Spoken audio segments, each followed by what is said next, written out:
Welcome back to the Holosky podcast. We are your host. I'm Steven. And Kyle. And it's Monday, Holocult.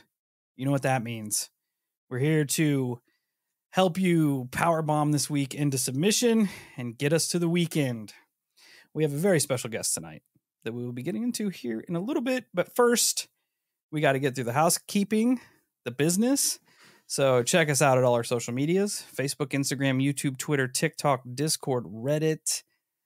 Search up the Holosky podcast and you will find us. Come hang out, be part of the community, join the Holocult. You know the deal. If you would like to share a paranormal experience for our Thursday show, Kyle has some information you're going to want. I do.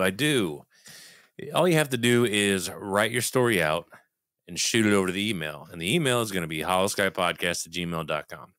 You can also call or text the holophone, which is going to be 618-556-0837. You can send us weird shit or cool shit cursed shit to Holosky Podcast, P.O. Box 145, Fielden, Illinois, 62031. If any of that was too fast or I just sound dumb and it doesn't compute, you can just check the show notes. Yes, do that. If you'd like to support the show, plenty of ways you can do it. We have a Patreon. You can go over there, check out the tiers, which is going to be consolidated down to one tier shortly, but not yet. If you like extra content and stuff, definitely check that out. We have a website and a store, holoskypodcast.com. You can go over there, check out some of the Holo merch, and rep the Holocult. We have a Venmo if you'd like to throw some change in there for all of our bad habits. We appreciate it, but our bodies probably do not. We also have... what was I going to say? Best way to do it, share the show, word of mouth, share it at the water cooler, share it on social media. You know how it is. The more word gets out there, the better off we are. The more listeners, the more time we have to produce content. It's just a whole thing. It's a whole system. You can also leave us a 5-star rating and review at wherever you listen to podcasts, your podcatcher, if you will, and I will try to find it and read it. Today's 5-star rating and review comes to us from our friend Isaac Octane.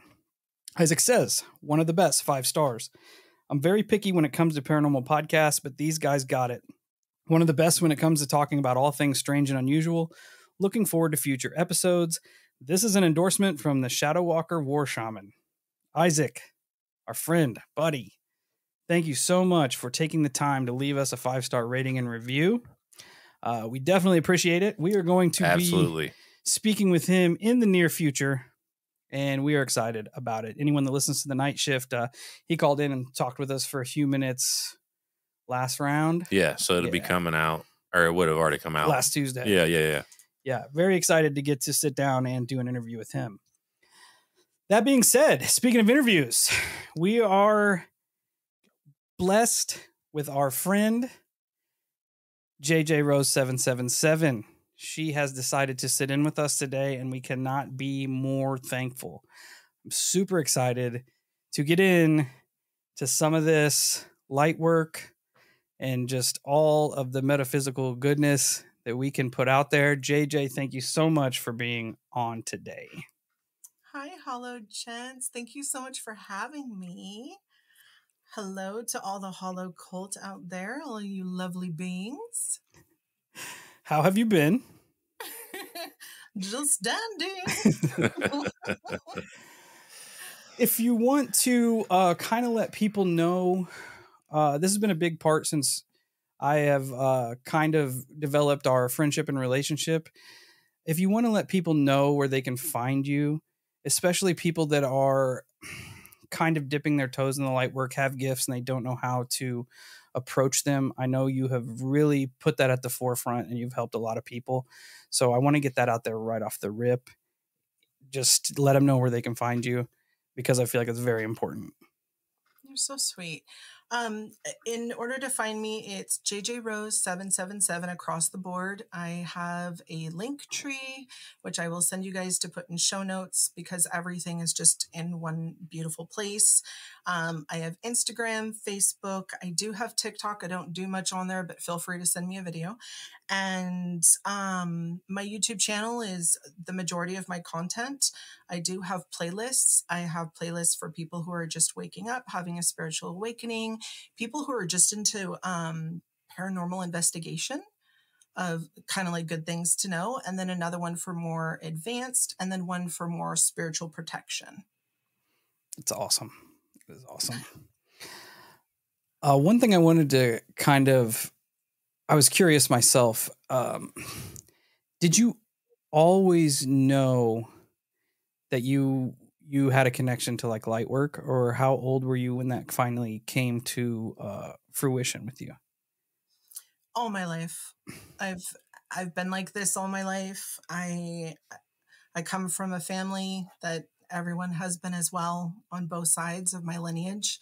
So I'm very, very blessed in that aspect because I was not only given parents, grandparents, etc., who understood this, so that obviously being a child with some of these gifts it's a lot just to navigate the world itself, plus all the extra.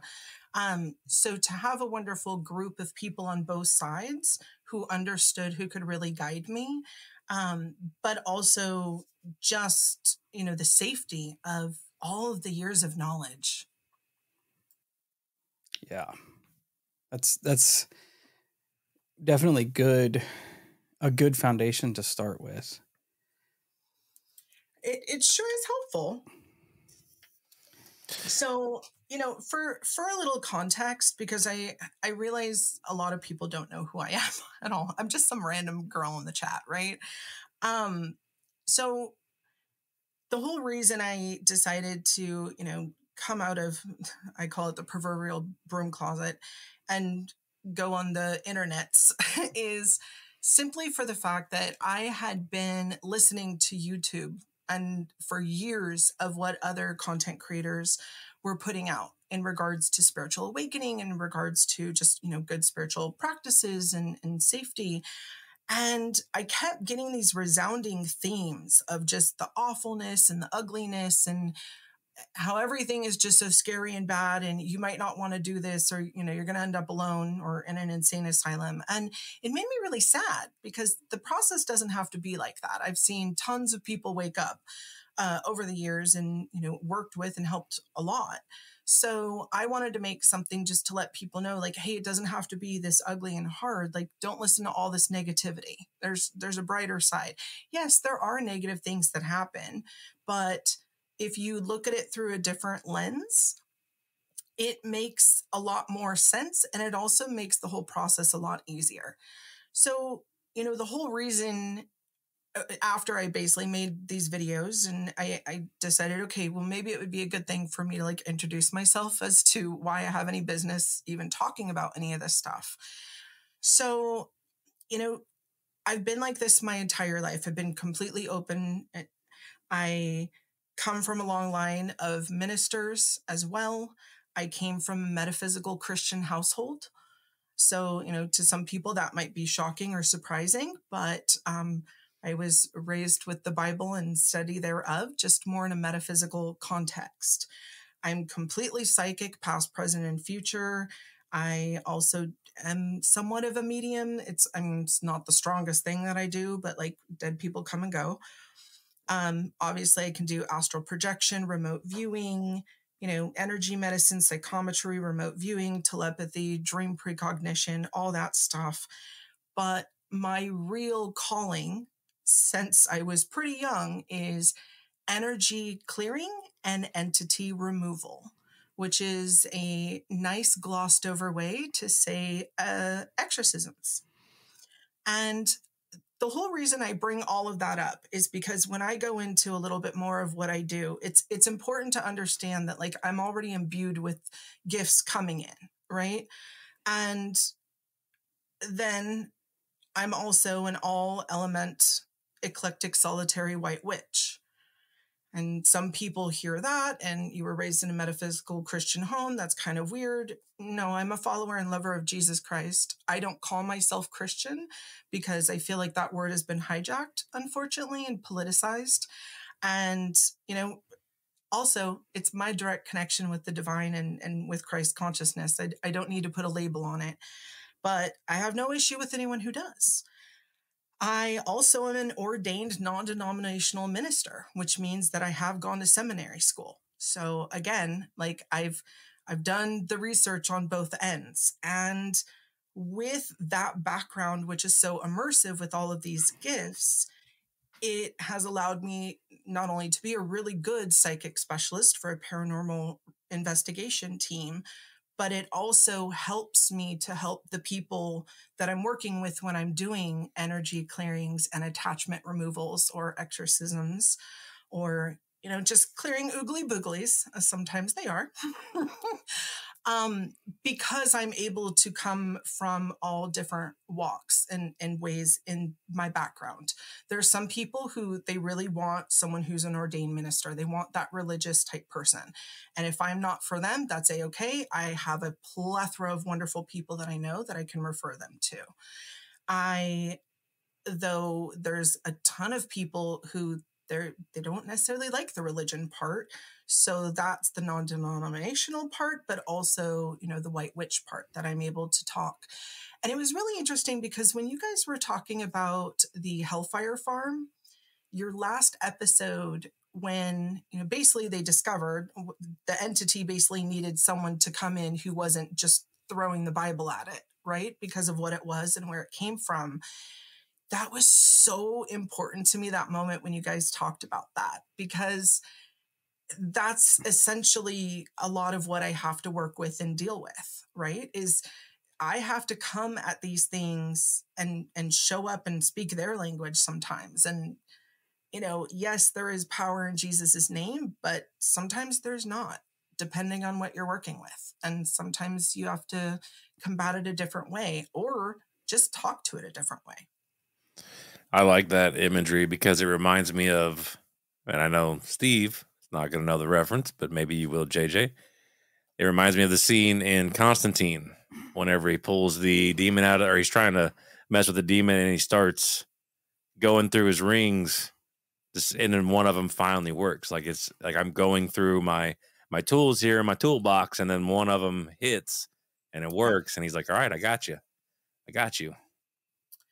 Yeah, and to be honest, like I said, I do know people of clergy who do the same work that I do. Well, they just do it under the guise of a church, right?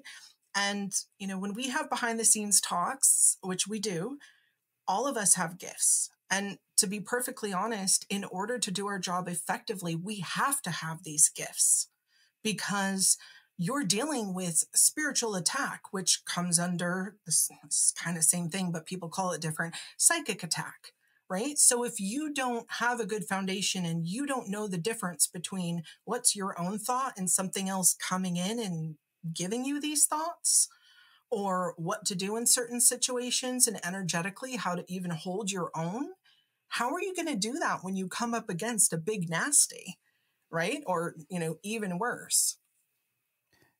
What was the turning point, if you can talk about it, when you realized that you could stand up against some of these like more tough attachments? Like, was there a specific thing that I guess put you in the position to where you had to go against them? If you can talk about it, if not, totally understandable. Yeah, that's kind of a difficult question to answer because there had been so much and I had been trained since I was so young. And they would try to attack in different ways.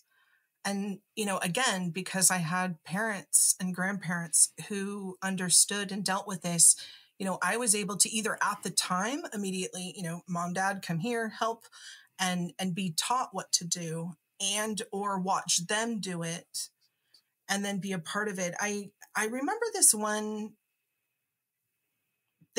moment in specific, and a family member of mine she had a daycare. And there was a little boy from the daycare who was having some issues. And his mom ended up calling at night, and she was taking care of me. I was young. I was probably like 5, maybe 6. And we had to go flying over there to their home.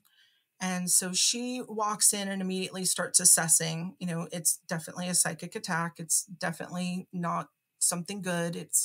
And I'm in the room, right, just watching this. And immediately I'm seeing the thing popping through the window. Like I'm seeing kind of like almost like a playback tape of what it was doing to this boy in his sleep. It was coming in through the window, how it was scaring him.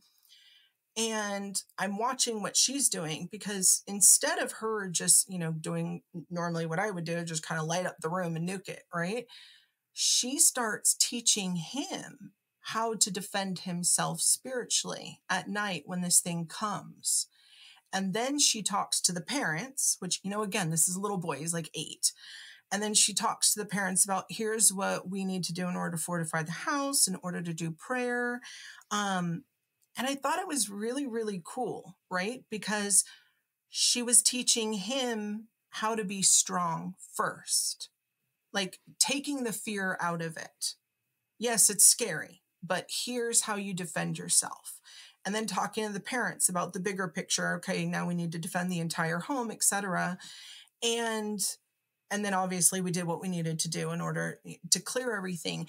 And that was probably like a big milestone mark point for myself of really wanting to make sure that I was educating other people on how to do this yourself. So, obviously I don't do this as a business. This is something that I do. I don't have human children that I birthed. So I have all of this knowledge in my lineage, and I have no one really to pass it to.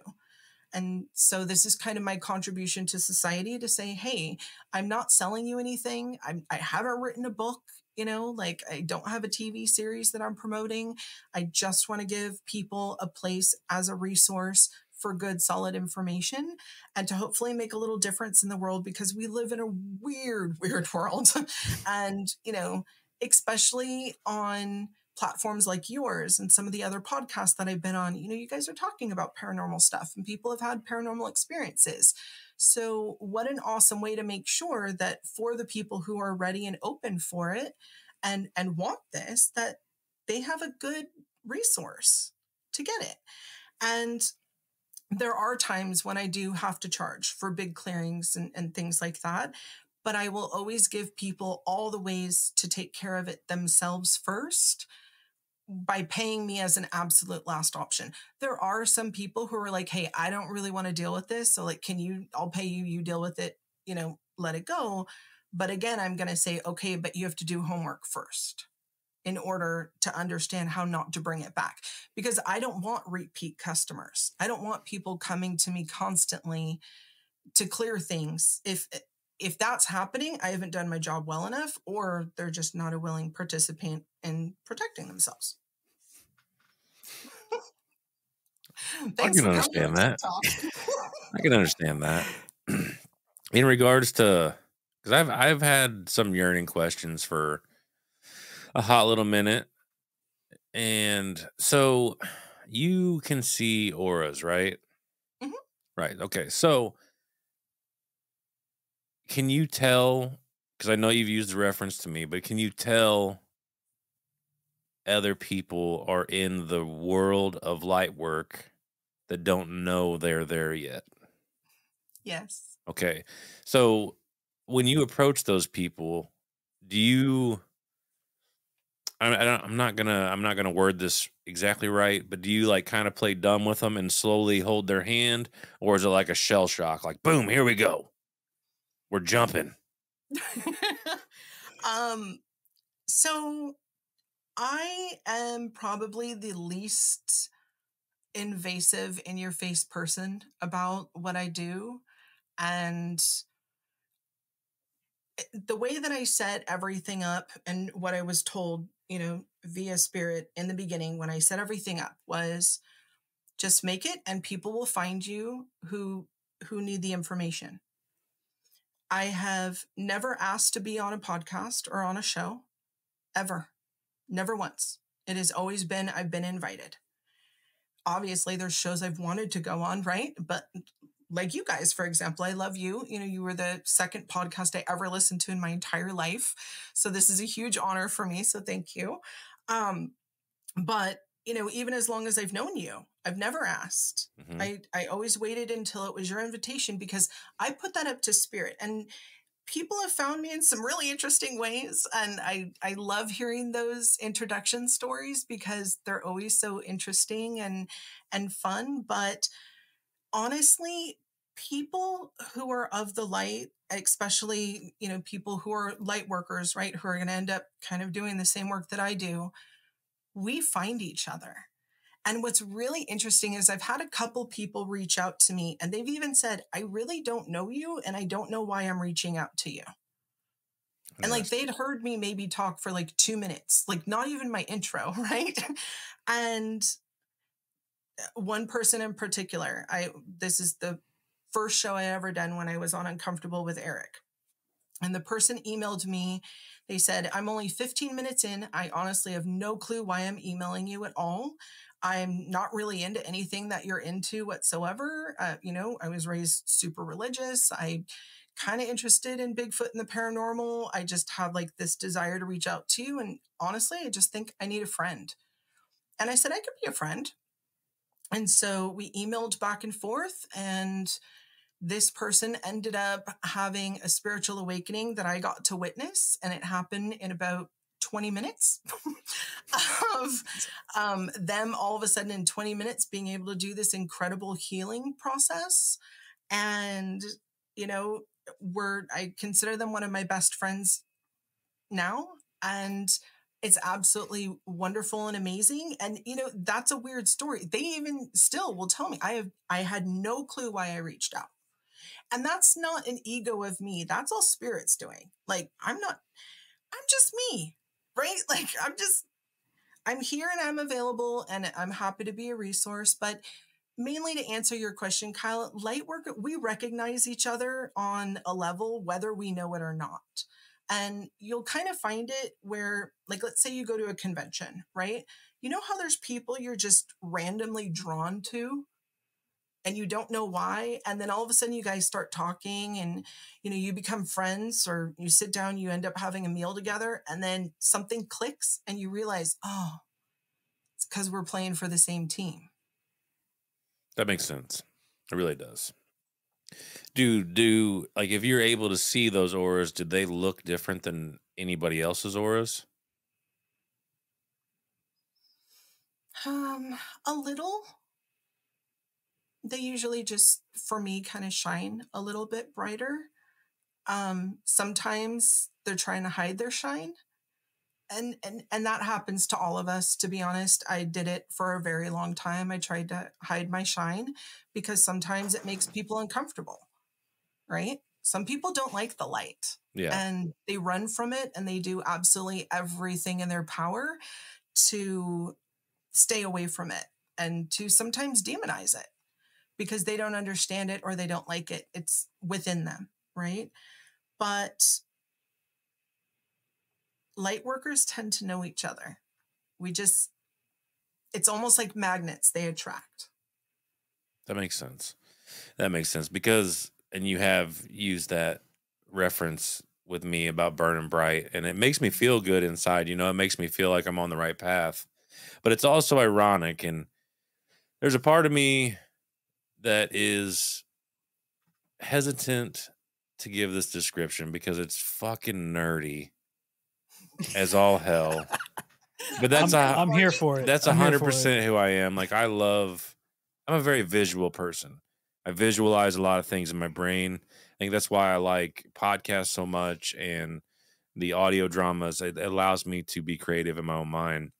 But all my life, even though I don't necessarily walk hand in hand with religion and all these ultra positive views, I always have, I like daydream a lot, and I always like picture myself, and like I said, this is fucking crazy nerdy, but I've always pictured myself like fighting on, like, essentially in God's army against the darkness.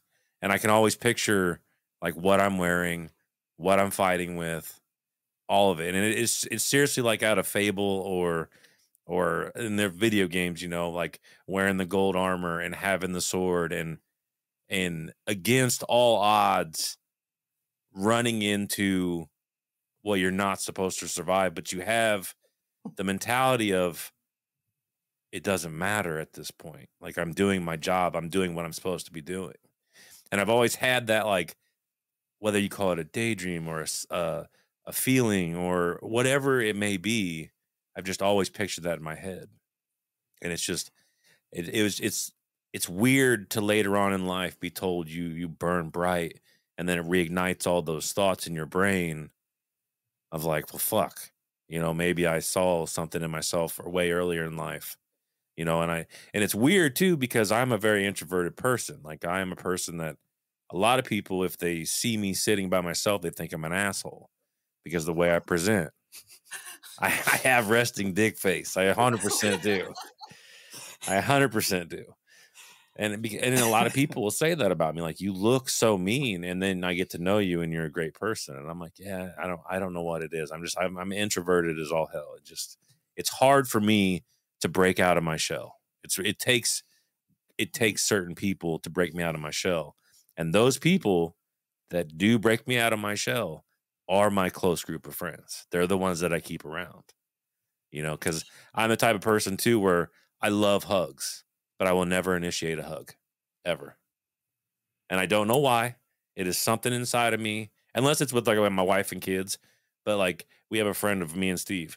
Every time he sees us or he leaves us, he shakes our hand, pulls us in for a hug, and that melts me. I love it so much, but I'm not the guy that initiates that hug.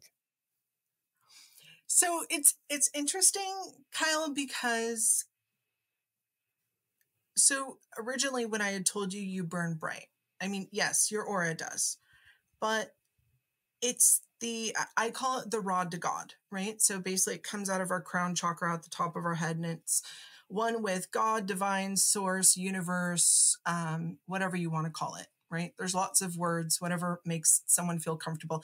I'm going to refer to it as spirit because that word works for me. Creator is another one as well. But when that rod to God is really solid, I usually know, okay, this is one of the team. And yours was. And I find it interesting with even the imagery that you're using of like the armor that you have on, it's shiny. Yeah.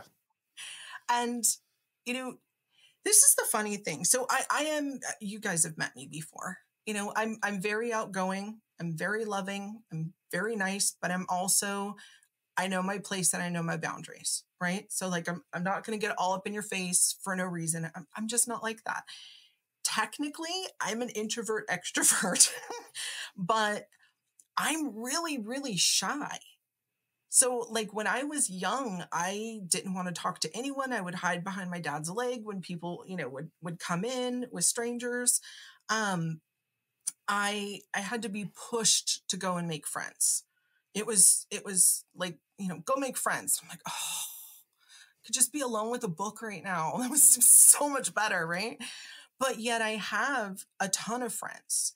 And it was because I was pushed to go out there and make friends that I realized, okay, people aren't as scary as I thought they were. But there are times that they are, right? Yeah. Like the world that we live in, sometimes people can be really volatile. And especially when you're an empath or a sensitive and you can feel what other people are feeling, there's this cloak of protection that we like to use where I'm just going to stick to myself because it's safe here, because other people's emotions are sometimes so intense and overwhelming that it's not only draining, but also it's sometimes too much. Right? I mean, in high school, I hung out with a group that was 25 girls, and we had some guys too. That's a lot of people. Can you imagine all that teenage angst that I had to deal with, knowing all of them all the time? was a lot. And I knew pretty much everyone that I went to school with. Was I friends with absolutely everyone? No, but I knew everyone. I really didn't have enemies. I would have like a random person who just wouldn't like me for some reason. And I'd find out the reason. I'm like, that doesn't even make sense. Like, but then I'd kind of step back and watch them. And I'm like, oh, okay, got it. Some people just don't like your shine. Yeah, I can definitely believe that. I definitely can. Like I said, it's just been something that has been on my mind ever since you used those words. Where I'm like, man, because it just brought up all the imagery and all the system, and because it is who me and my group of friends kind of have formed ourselves. Like it's bizarre to me that we've talked to people who have never had a real friend. And I mean that wholeheartedly, to the degree of our circle. You're not a friend, you're family, right? And if you go to war, we're going to war. It's not you by yourself. We're all going to war. It doesn't matter if we are outnumbered and we are going to lose that war. We all go to war together. Period. The end. And it's mind-blowing to me that there are people out there that do not have that. Mind-blowing. It's sad. Oh, 100%. I was just going to say that. It is. It's very sad. I actually did an entire episode on friendship, how to be a true friend. And at first, like when the idea came through, I was like, this is ridiculous. Like, why am I doing this? And then I started getting people coming to me telling me just what you were saying, Kyle. Like, I've never really had a true friend. I've never really. And then a lot of people are saying, well, I also don't really understand how to be a friend. And I'm like, oh, wow. So, so I end up doing this episode on friendship, and it's very, most of it is just logical common sense, right? Just be a good person, have nice boundaries, think of other people's boundaries as well, right? Like, don't just call someone and just start dumping. Ask, do they have the time and space to even deal with that? Right. But also reciprocate, right? It can't just be all about you. And unfortunately, the further we've gotten into social media and technology, they're wonderful things because we're connected to so many people, but yet there's this consistent outlay of me, me, me, me, me. And that, unfortunately, isn't what friendship is. Friendship is reciprocal, right? It's between two people. And I like to say good people will find each other, and they will eventually, but sometimes they're going to go through some really ugly, rotten eggs. But again, the bad stuff and the bad experiences and the bad people we've all had to deal with in life, those happen to make you appreciate the true family people, right? That you end up meeting. And some of those people I meet immediately, I just know, oh yeah, you're part of my family. I absolutely love you. And like, we're good. And then there's other people who surprised me because they do kind of what you were doing, Kyle, right? They're super introverted. They don't necessarily want to show their cards. They kind of want to hide a little and make sure that like you're really safe before they come out and really show who they are. And they're beautiful people.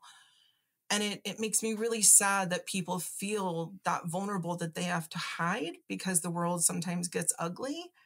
But good people are out there. You just have to find them. Yeah, I agree. And it can be difficult. It can be a journey. But like you said, it is also important to experience the rottenness of people. It is important, whether we like to admit it or not, because I know it sucks every time you do. Hell, sometimes you are the villain in the story. We've all been there too. So, but it's all cards that have to be played to kind of put your deck together for that winning hand and to be the best version of yourself, And it just sucks that a lot of people are still lost in that, and they don't figure it out in the long run. Yeah. And that goes into, healing and shadow work and understanding, okay, if I keep attracting the same type of nasty person over and over and over, what am I doing? And sometimes it's just a learned behavior, right? That person's either they're a codependent or they are a walking doormat, right? And they let people just traipse all over them. Well, unfortunately, they're wearing kind of like this invisible sign on their head, and these nasty people can see it, but they can't. So it's also learning those and creating really healthy, strong boundaries. I've dealt with it a ton. I've had to make really strong boundaries in certain things and really stand up for myself. And I mean, I'm a very loving, sweet personality, right? Like Yeah. I definitely rather, everyone get along and let's all like kind of hug and sing kumbaya, right? But I also have a really strong back and I don't like seeing people being bullied. I hate hypocrisy.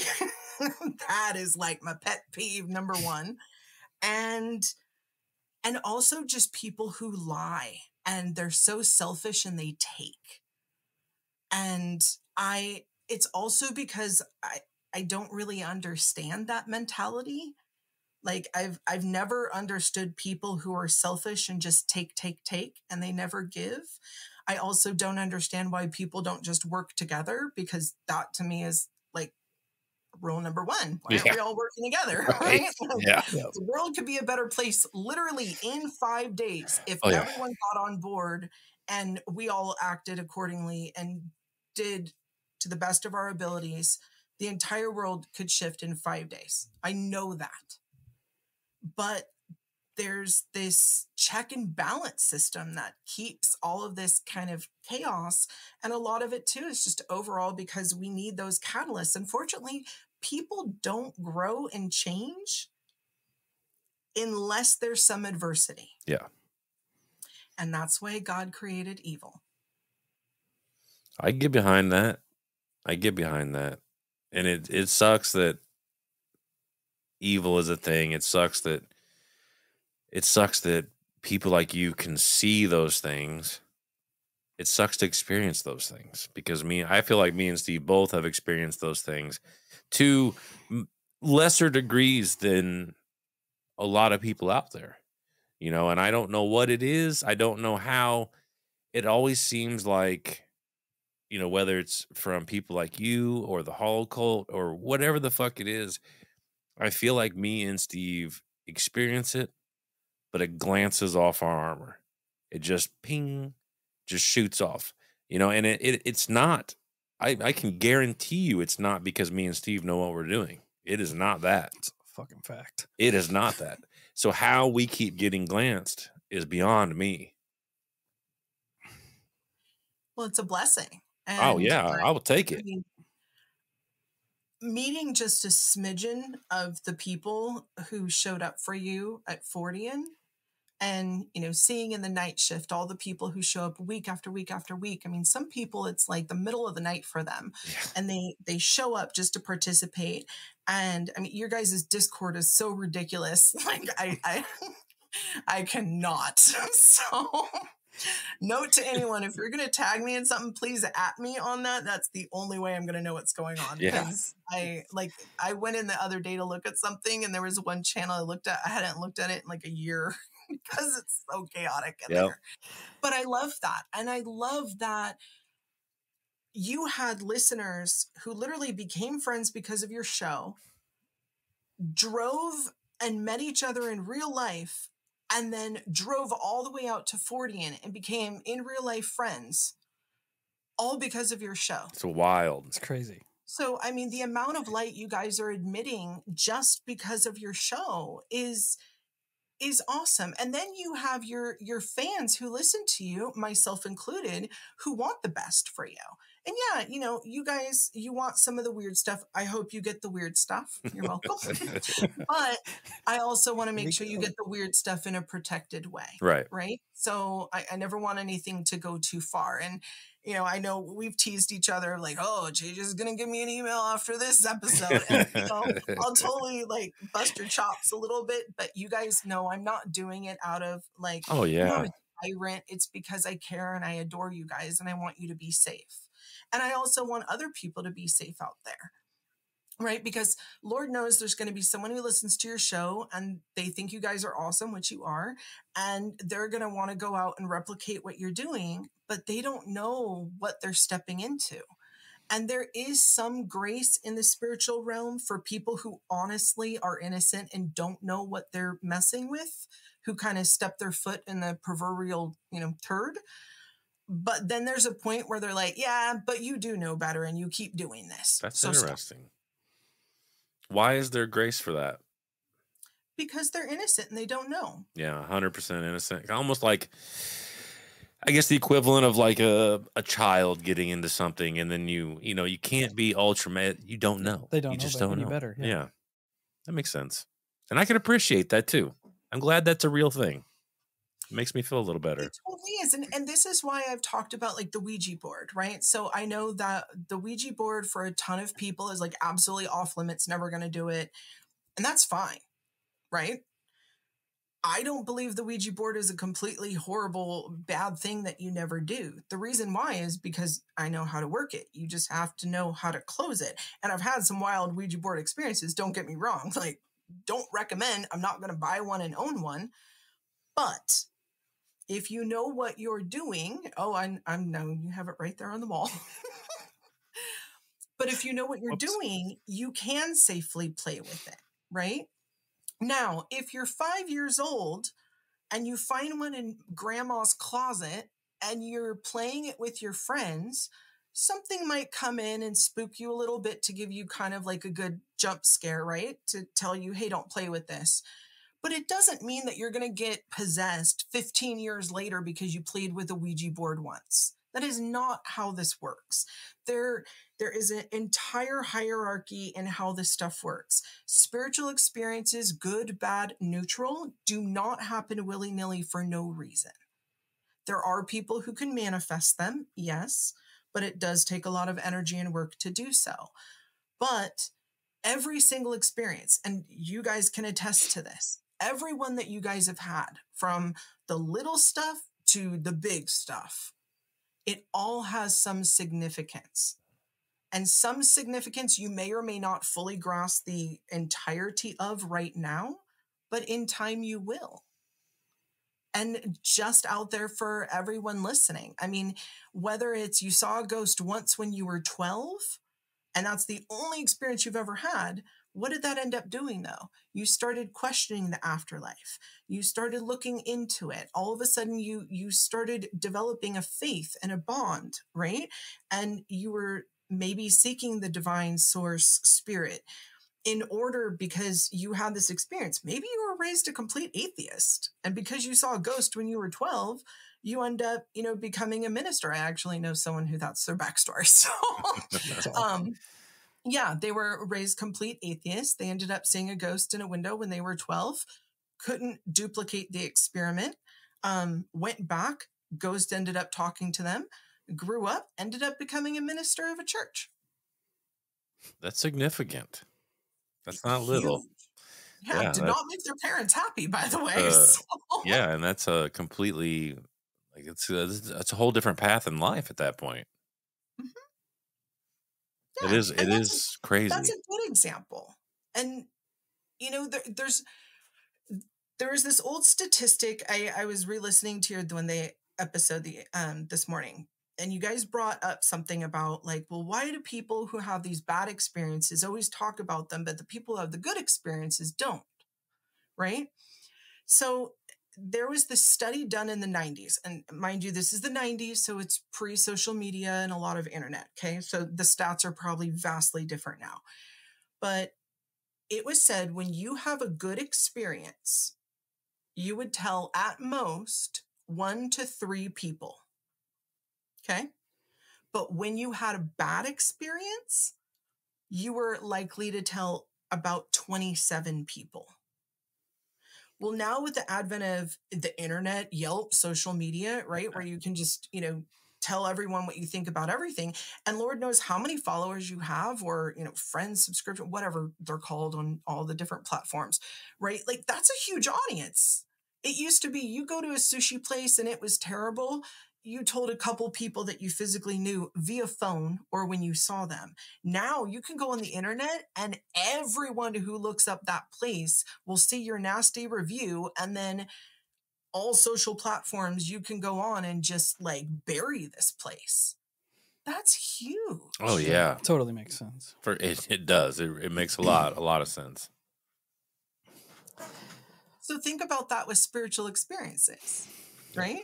It also explains a lot of like one-off experiences, like for the people that don't know. Like it definitely like it makes sense at that point. You know, it really does.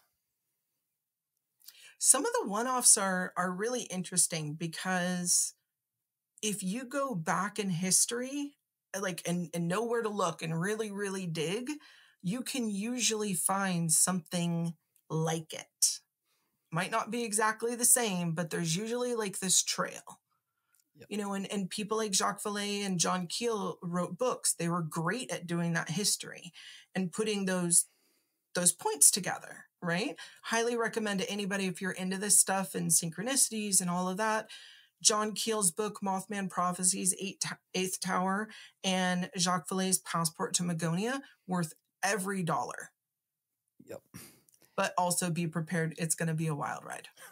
There's actually a YouTube channel that completely audiobooked Passport to Magonia, and I would listen to it on the way to work. So also support and buy the book, but if you don't want to read, you just want to listen, it's out there.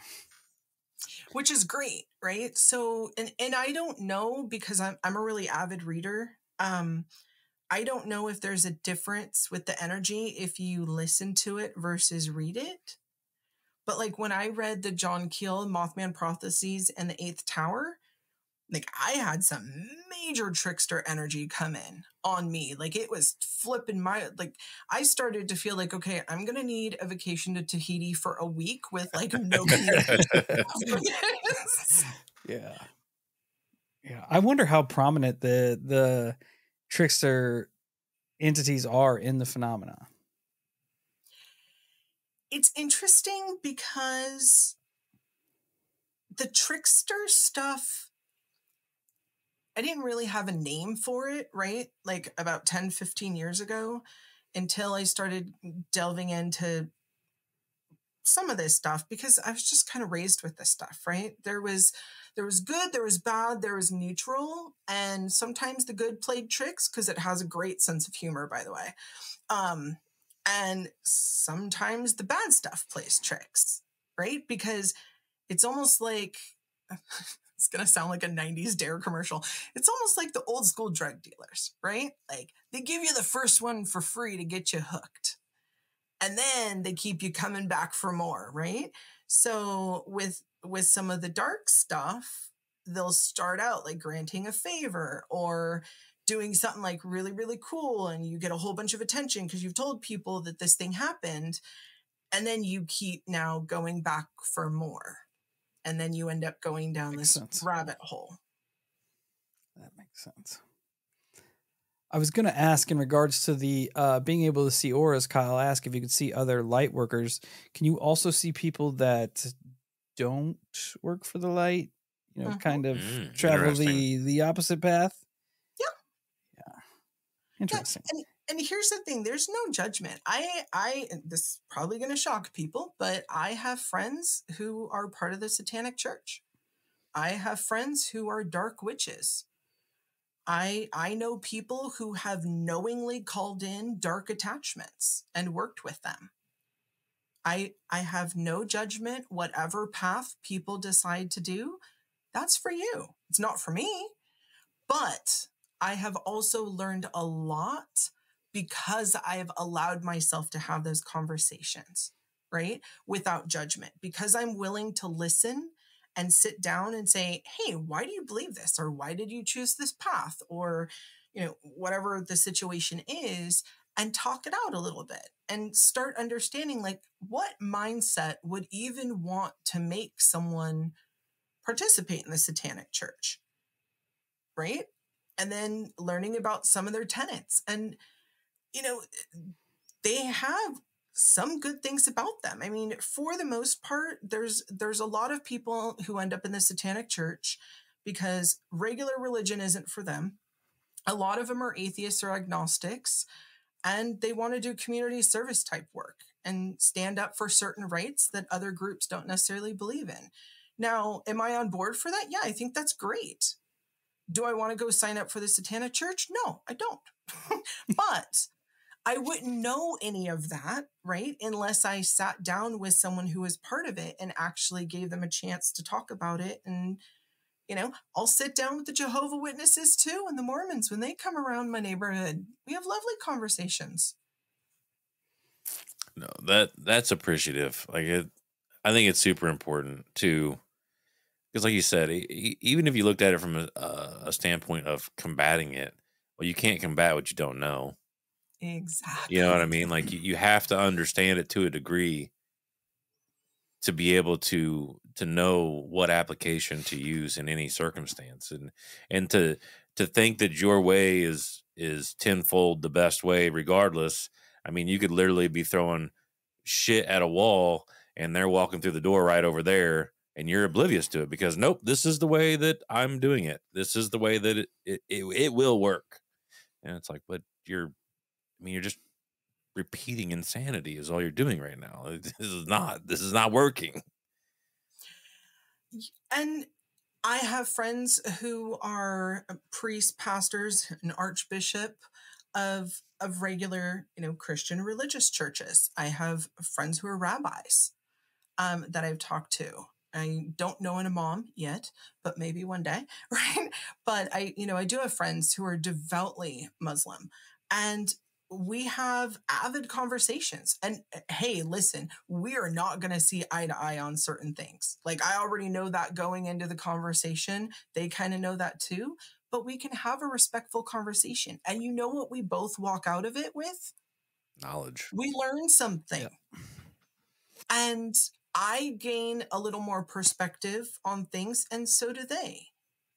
It's the closed-mindedness that, to me, I understand why it's there, because it's been a part of organized religion, right, for years, right? Like we stick to our own, we stay here, and there was a purpose for that because people didn't have a great spiritual foundation, so people really needed to be embedded within it.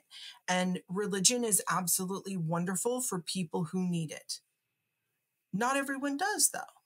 And I also think it's a little, haughty and self-righteous to think that you're the only one with the answers and everyone else is wrong.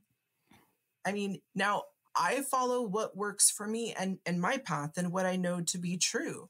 It doesn't mean that I automatically hate someone who's on the opposite side of the spectrum, unless they do something to me, right? Like, yeah. Okay, yeah. That's different. But if they make a different choice than me, what business is that of mine? I couldn't agree more. Yep. Feel that. I couldn't agree more. As long as it's not spewing just damnation onto others and yourself, then you do you, boo. Yeah. I'm good with it. What's that old adage? You catch more flies with honey? Yeah. Yep. Yeah. So true story that happened. There was a person I was working with, and they had called a dark attachment, and they had made a deal. It was a contract. They had made a deal to work together, and they wanted to keep it. Fine. But they wanted me to check something for them. And I told them, well, I need to have a chat with it first because I can't really come up in your energy field because, you made a contract and I need to be respectful, right? It's kind of like walking into someone else's house with dirty boots that you don't know. Like, just don't do that. Right. It's invasive. So I did. I talked to the thing. I basically said, hi, this is what the person wants. I'm not overstepping. You guys made a contract. May I? Thing was extremely respectful. We had a respectful conversation. Yes, I understand what you're here to do. You can do X, Y, and Z. Just please don't mess with this. Okay. Did what I needed to do. Let the person know. 2 days later, the person ends up and I never even told the person that I knew about their attachment in the contract, right? Because it wasn't, they didn't want to admit it, and I didn't want to necessarily have that conversation. 2 days later, they said, well, I know that you know. It told me, and it said, thank you for being very respectful. It's bizarre. It is bizarre, and some people listening might be like, I'm sorry, what now? But like I said, like, my normal day is everyone else's weirdest experience of their entire life. But that is an example of having respect. That person made a contract and deal with something. That is not my business to intervene. That's between them and it. Now, if they ever want to break that contract, or, they need a little help or whatever, okay, fine. We can talk about ways to do that. But if you sign up for something. It's weird that it kind of circled into the respect thing, because I was going to ask, is there like a mutual respect between the dark and the light? So think of it this way. It's like a business organization, right? And there's 2 tiers, and they're conflicting tiers, but they all work for the same boss, okay? Which is source, God, divine, universe, whatever you want to call it. There's way too many names now.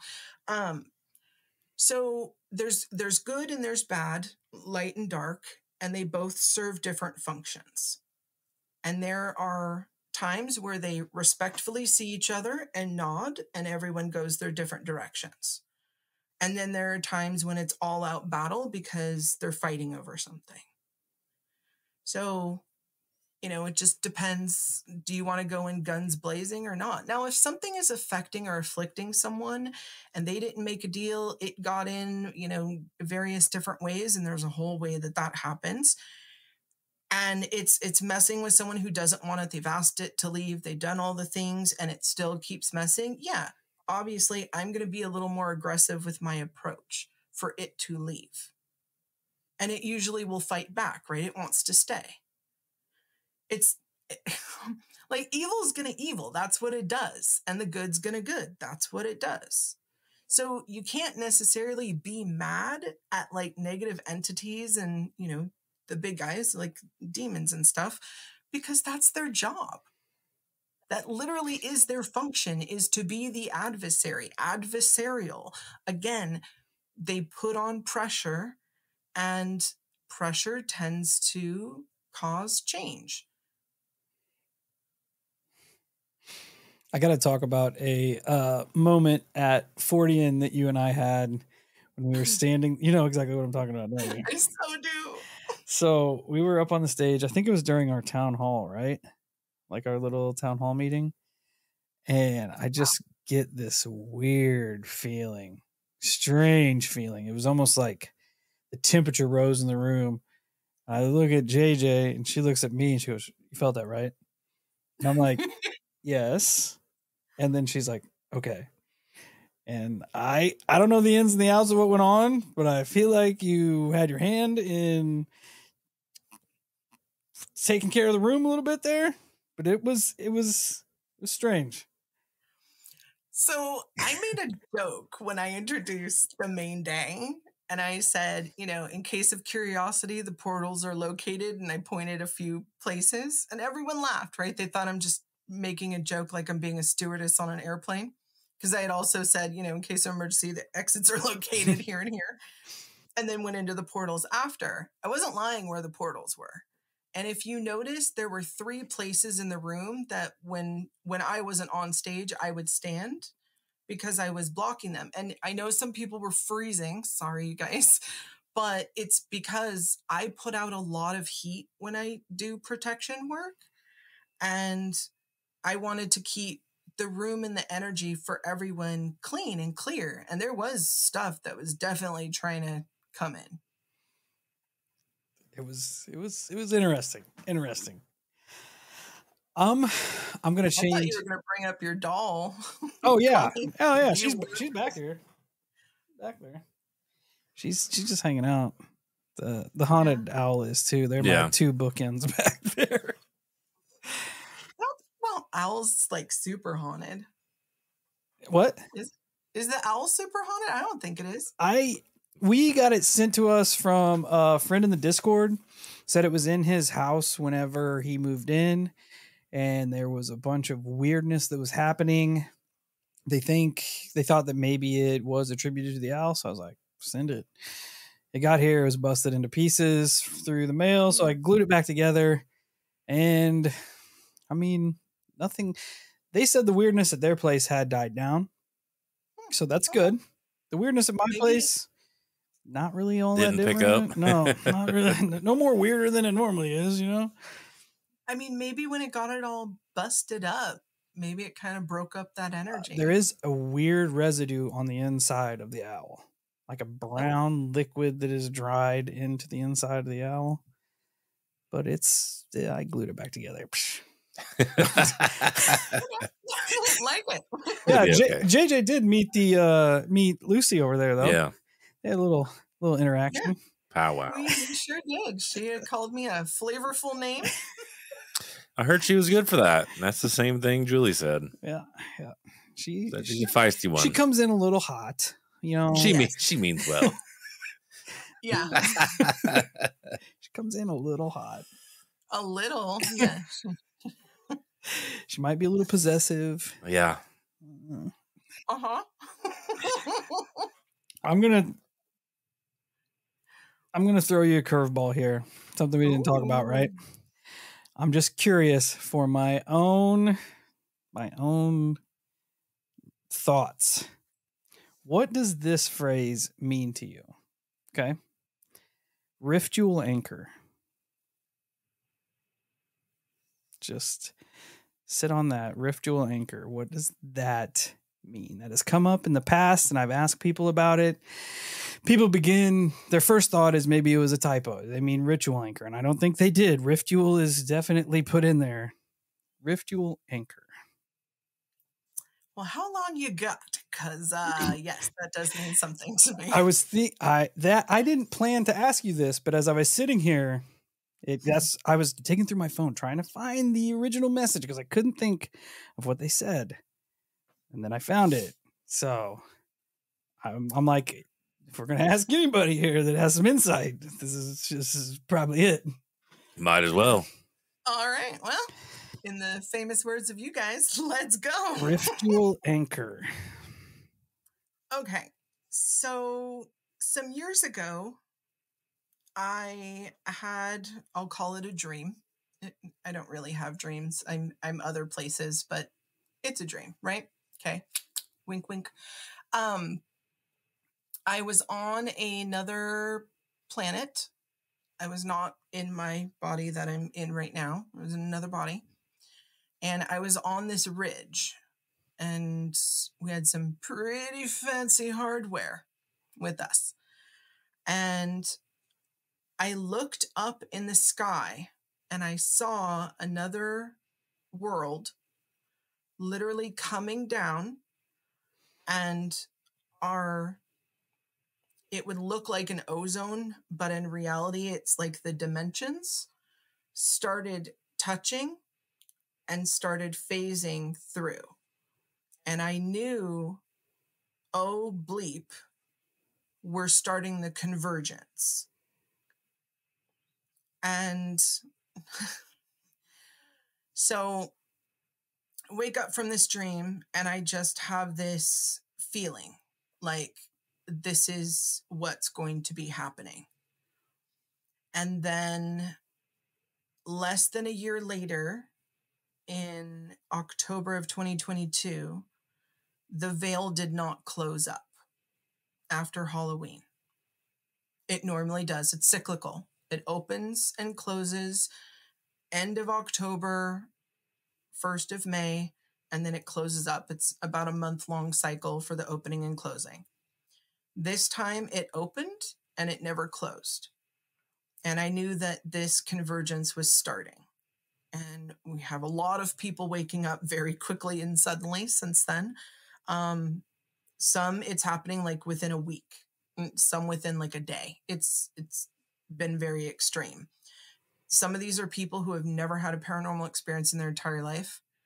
And now all of a sudden, they're seeing and hearing things, and there's no mental illness. We've done all the screens and the checks.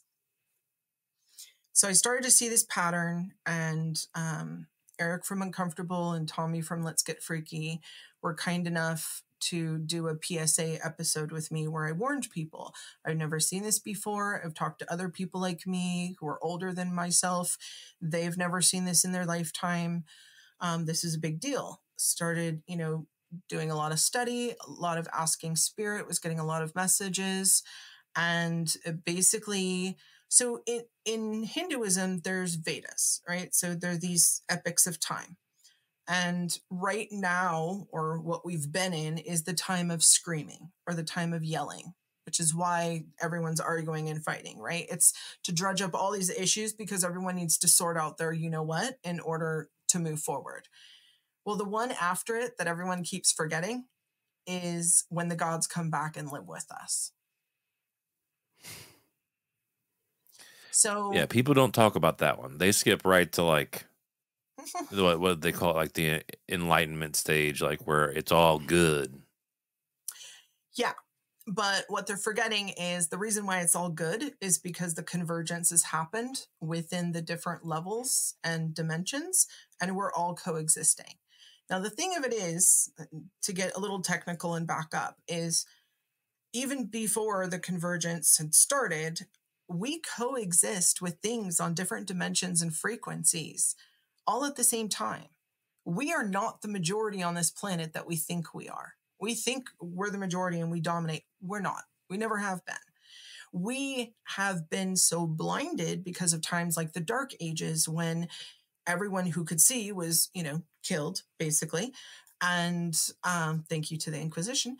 And then you had, prolapsed years of time where people weren't able to read, people weren't able to write, people were dumb. They were kept dumb for a reason. That's why they called them the Dark Ages, because everyone was dark. All that information went away. Even back to the burning of the Library of Alexandria, all that information was stripped from humanity. And then everyone who knew the information, who tried to pass it down, either, basically had, I don't know the term to put it, a bounty on their head. That's the nicer term. So you had all this loss of information. So here up starts these secret societies where they're trying to keep this information, but keep it with people who are capable of actually like using it, passing it down, keeping it safe. And fast forward to the times that we're in now. And now we've got the internet and everyone can kind of be themselves and look up all this stuff. Look into the Gnostic Gospels. Highly recommend, read the book of Thomas, read the book of Mary Magdalene. Okay? Extremely, extremely important. But beyond that, you have people waking up. We have people who are all of a sudden seeing, the first time I ever heard of a shadow man or a shadow figure, and I hear it in this negative context, I'm confused because I've seen them all my life. They're just interdimensional peep-throughs.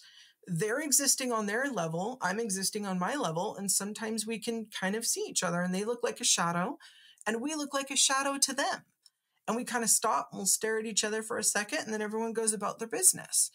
And then they became like these scary story things. So in my mind, I had to start learning to listen to all this stuff to start figuring out what were people lumping together, right? So there's interdimensional peep-throughs, and then there's true shadow people, like negative entities. Those are the ones usually you'll see their eyes are a different color, right? And it feels really menacing. And then I started to pan out even more and like realize even like with the Fae, people were lumping all this stuff in with the Fae realm. And I'm like, oh my God, like basically what people have done is taken all this stuff and just lump it under this one name when it's like saying 200,000 years from now, the word human and encompassing what we are now all the way back to Cro-Magnon man and all the other spin-offs and saying, yeah, those are humans. Right, but there's a lot of different kinds, right? And so you're putting all this stuff under one label. And that's also what started happening during some of the religions. When the Dark Ages happened, there used to be, there were the Fae, there were angels, there were demons, there were Jinn, there were this, there were that, and the other. There were all these different entities, and they all had different names and different ways you talked or worked with them or stayed away from them, whatever it may be. And then when the Dark Ages came, everyone started lumping everything under angels and demons. And they did it with the Jinn as well. The Jinn were actually a third entity. They weren't considered angels and demons. They were like their own thing. And then, you know, as time compressed, everyone just started lumping them under the demon guys. So when I hear someone say, I encountered a Jinn, I'm thinking of a real Jinn, not this demonic thing that usually ends up being the case. I digress. So with this convergence that is actively happening now, I've actually just done a 7-hour 3-part series on it on my channel, which are the advanced episodes, because it is happening, and it is definitely happening faster than some people maybe are ready for. It's also why you're seeing a ton of disclosure right now, because we're getting to the point where they're not going to be able to hide this information. This isn't a matter of, oh, you know, we're going to talk about UFOs now and let some of that information out because we're coming up with this tech and we need to hide money or whatever. This is a matter of things are coming, and people better start getting really used to some of these terms and that these things exist, because they're coming through and no one's able to cover it up. There is no Roswell anymore. That was a lot. Sorry. That last line was a punch. But I ask that because Rift Jewel Anchor was one of the very first responses that I got when I was talking to our friend Egress Industries. They said, and this is what they said. They said, we believe that you are a sort of Rift Jewel Anchor. Have you noticed any major changes in reality? I asked them what a Rift Jewel Anchor was. They said, we believe that strange unexplained events revolve around you, that you either seek the unknown or the unknown seeks you. This is an anchor. We believe that a Rift Jewel Anchor would be would have connections to space or time in some capacity. So I was just curious as to what that... Yes, because when there's a rift in dimensions and times, think about that. There's a rift. What's another word for a rift? Portal. Portal, yeah. And I've got news for everyone really quick. I just got to get this off my chest. Portals exist everywhere, guys. Hi. Yes, they're everywhere. Everyone's got one in their home. Okay. Some people have more than one or two. You just like your front door, keep it nice and clean, keep it guarded appropriately, and you don't have to worry with crazy stuff popping in and out. Okay. Now, that being said, there are some portals that are real big and anything goes, right?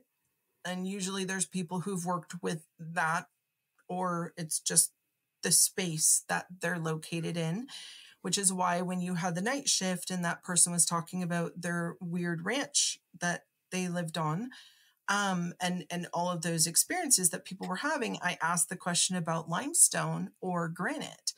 Because in my paranormal group, what we have been noticing is places where there's high strangeness, and it's consistent high strangeness. Like I could be in there and light blast it as many times as I want, and weird stuff's still going to keep happening. There's typically a bed of limestone or quartz or granite. Sorry, I forget if it's quartz or granite. I think it's quartz. And that's also because of the conductivity with that type of stone, and also with the fault lines and magnetic. And there's all science that goes into all of this. When I talk about dimensions merging and a convergence, I don't want everyone freaking out, right, and go into their bunkers. But the reality, which people are building, by the way. Yeah, that's not true. But the reality of it is like, one morning you're going to wake up and find out you've been sharing your house with, different beings on different levels. And are we going to fight, or are we going to be like, okay, hey, you take the couch and I'll take the bedroom? Yeah. But yeah, that's pretty much all the bluffs along the River Road line. Yeah. So I mean, I forget what this is made out of. I think it's granite. Can't remember which one it was. Yeah. What else was I gonna say? Bringing up egress, that is kind of by proxy what brought us together. Actually, we, of course, had our experiences with Egress Industries, and Tony Merkel put us on his show, and that kind of put us out there. We went to the Dogman convention, the Paranormal Roundtable. Wolf hosted it. We went down there because Tony was speaking. We just went down there to surprise him and hang out with him. One of our listeners came up and started talking to us. And he goes, have you ever listened to the Uncomfortable podcast? And at that point, I had not. So on the drive home, or maybe a couple days later, I was listening to it, and I really enjoyed what Eric was putting together. Right? I like his. He's got a excellent radio voice. Everybody knows he's got a very sultry podcast voice. The way he interacts with his guests, and he's very professional. So I'm like, all right, let's reach out. Let's do some business together. So I just leave him a little review on his Apple podcast. Leave him 5 stars. Love what you're doing. Let's link up. Little did I know that I guess on the other end, there's also people pushing Eric toward us, which is it's weird set of circumstances there. But I'm all. Yeah, it makes you wonder what more was at play through our old friends in the industry. Well, it's interesting because even how I found you was weird. So, and I fully admit this, I like to roll up to technology like real late when it's like fully come to fruition. So podcasts were not something I had learned about. Okay. I was still getting through the YouTube shows right about 3-4 years ago. I was just getting into those. And my husband comes home from work one day and he's like, hey, because I told him, like, I think I'm at the end of YouTube. Like, it's not giving me any recommendations anymore. I think I've listened to all of it. And he comes home from work and he's like, hey, I heard about this thing. It's a podcast, which is kind of like the stuff you watch on YouTube, but it's like about like conspiracy theories and paranormal stuff. And I'm like, oh, no way. And he's like, yeah. And I'm like, well, how do I listen to a podcast? And he's like, I don't know. So we had to Google how you do that. And I discovered Spotify, not a sponsor. And so I'm like, okay, well, this is neato, right? And I listened to the one that he had found and went through their catalog. And at this point, all my friends were on TikTok. And again, I come into everything real late, right? And they had been into TikTok for like 2-3 years. And I was like, no, I'm not getting it. I don't want it. I hear it's addictive. It's a time waster. Like, I'm not going to eat a Tide Pod. So I don't think I'm the demographic. I'm a little older, You're missing out. I am. So they keep sending me this stuff. And again, weird. I'm in the car with my husband and my friend, literally sends me like 8 of them. She's like, you've got to watch these.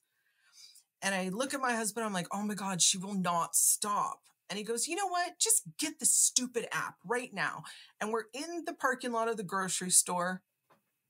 And I'm like, fine. So I get the app for TikTok and I watched the stupid video. And then we sat in that damn parking lot for 45 minutes on TikTok. And I looked at him and I said, and all of a sudden we look up and I was like, I'm hungry. We need dinner. Like, what did we do? And so we come home and we're eating, right? And then immediately we want to spend another 2 hours on TikTok. And I see this video come up about Sam, the Sundance Clown. And it was by Holosky podcast. And I was like, another podcast? Oh my gosh, there's more than one? Because literally, I did not know how many existed. And so that's how I found you guys. And I mean, I probably went through your entire catalog in like 3 months. Like, that's doing work. That is. Yeah. So, I end up hearing that you guys were going on the confessionals, and I wanted to listen and support you. So I'm listening to your show on the confessionals, and I was like, oh, wow, there's another podcast that exists. I know I sound like such an idiot when I say this, but literally that's my frame of reference. And so I decided to start listening to some of his stuff. So I kind of go back as far as I can. And the way it would play is like when you're done with one episode, it would play, like if I finished one, it would go to number 2. So I would put them on while I'm cleaning and doing stuff. And I think I was on like number 2. And all of a sudden this baritone voice comes on and he starts talking about this crazy dinner he had with a witch. And I am in hysterics because, being a witch and also knowing, this poor man is just freaked out and I know what she did and I'm laughing. And I was like, oh my gosh. And then he says he has a podcast. And I was like, oh, well, now there's a third podcast in existence. So like now I've got to go listen to this guy. And it was Eric. And, obviously I know there's a ton of podcasts that exist now. Thank you. I feel like Twiz is just going to make so much fun of me. He probably will. Oh, yeah. And I'm here for it. I love it. Make all the jokes you want. But so I listen to him, and then this episode comes on with this incredible woman, Archbishop Christina Rake, and she's someone like me, and she's an archbishop of the Catholic Church, and she does exorcisms, and she's talking about how people like me aren't evil, and because she's not evil, and she has these gifts. And I'm crying because to hear someone of clergy talk like this out loud was like a revelation for me. And so I ended up emailing Eric literally just to say thank you for having her on and being a platform for this. She's amazing. And it was so nice to hear. And he invited me on. That is awesome. So you guys are this odd little part of my origin story because you taught me that podcasts exist, and you ended up really, I mean, like I said, who would have thought when I started my YouTube channel that I'd be on podcasts? I didn't even know they were a thing. Yeah. I learned about them late too. Same. And I did. And then like once I started getting into it, I just, me and Steve were kind of rekindling it. And I'm like, hey, how's about we do a thing? And he's like, I mean, whatever, we can try it. And I'm like, all right, you say the word, I'm going hard in the paint because it's what I do. And he's like, let's do it. And I'm like, all right, I just bought a whole setup. Let's go. It's like, okay. Wow. When you said that there was like, I can't remember the phrase you used, but in the spiritual realm, there's like a gray area, like wiggle room where you can kind of, if you're innocent, they're like, all right, that's fine. And I immediately thought, I'm like 2 blue collar guys starting a podcast, not knowing what the fuck's going on. We just keep poking them. Finally, they're like, well, you know what we're going to do? We've had it. We're going to send you the egress flyers. Yeah. Good luck, boys. We've had it. And then it's a shitstorm from that point on. So. But that was such a fun thrill ride. It was. Right? And, I ended up making a phone call to another one because egress wasn't in existence. And we've talked about my wild ride a little bit about some of that. It's been a weird experience, but that was something literally like, I think what came out of my mouth was when I decided to do it, you know what? I got a couple weeks off of work. Why not participate in a, ABC PSYOP? Why not? I wish I would have known what we had stepped in when we were stepping in it. Yeah. I would have done so many things different as far as like documenting and taking notes and traveling down paths and rabbit holes and shit. But when you're there and you're in it, you don't, especially us, like we didn't know what the hell was going on. No. It was just a fog. It was like a fog of war, man. Like you just, you kind of just live in the moment and try to survive. Yeah. After we did the interview with the podcaster that shall not be named, I remember going out for Kyle to smoke after like we got our wits about it. And I'm like, this is either going to be huge or this is going to be fucking nuts. And then it just ran from there. Yeah. It was wild. It was stressful. Yeah. For a hot minute. And now, not that we are making huge strides, but we're maturing every day in the field, so to speak, where more and more glances us and it doesn't hit as close to the heart like Egress first did, because that was our first shell shock. Like, oh shit. Like it's true. Like, yeah, like yeah. I say it all the time. Like that was I wish I would have got to say it on Tony's show that time, but a caller had asked, a specific question, like what's one thing you've learned or something like that. And I was gonna say, doesn't matter how big or small you are, sometimes you go knocking on doors, things answer. It doesn't matter who you are. It could have just been Steve. Mm-hmm. He called it and they were like, all right, we'll go ahead and answer the door for this little guy. Yeah. See where it goes. Well, it served a whole bunch of purposes, right? Like it definitely made your show blow up. You made some awesome connections and friends in the podcast world. As a result, a lot of people probably found you as a result of you being on other shows because you had something really cool to talk about. Yeah. Right.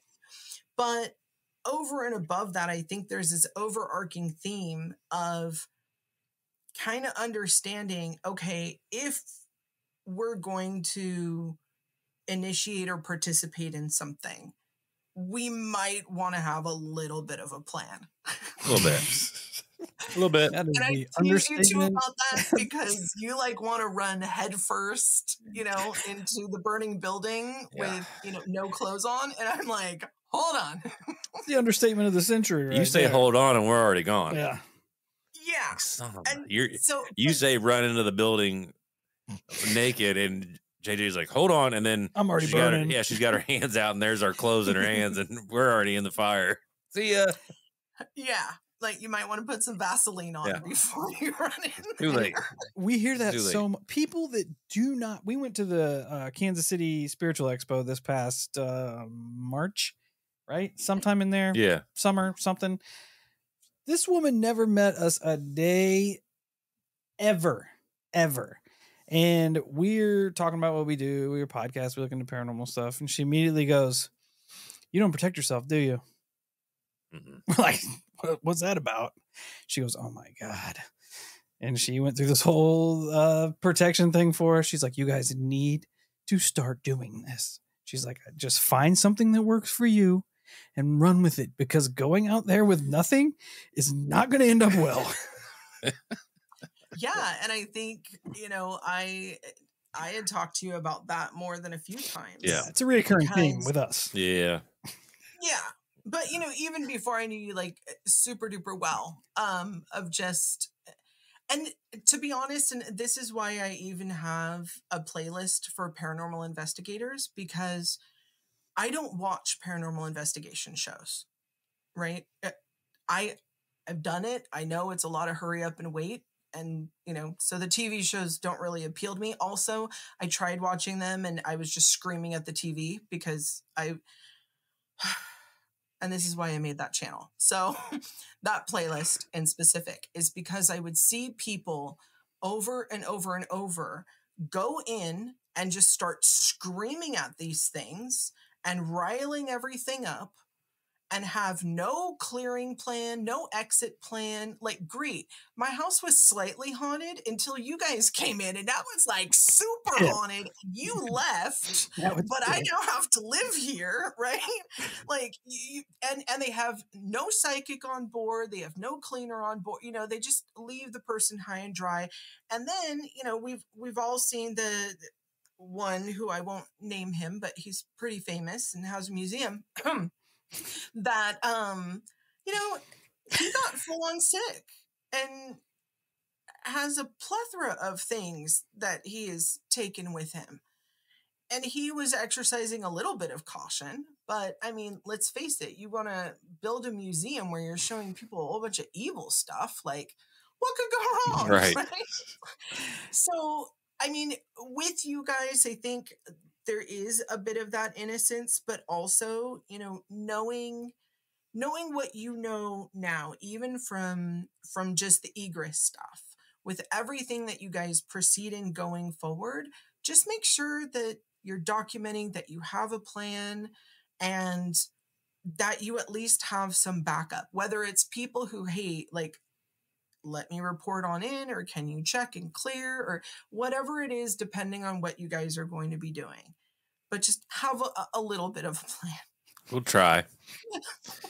Not asking you to change we'll do our everything best. Everyone loves about you, but We'll do our best. I feel like our innocence defense is wearing off now that we're like 5 years deep into this thing.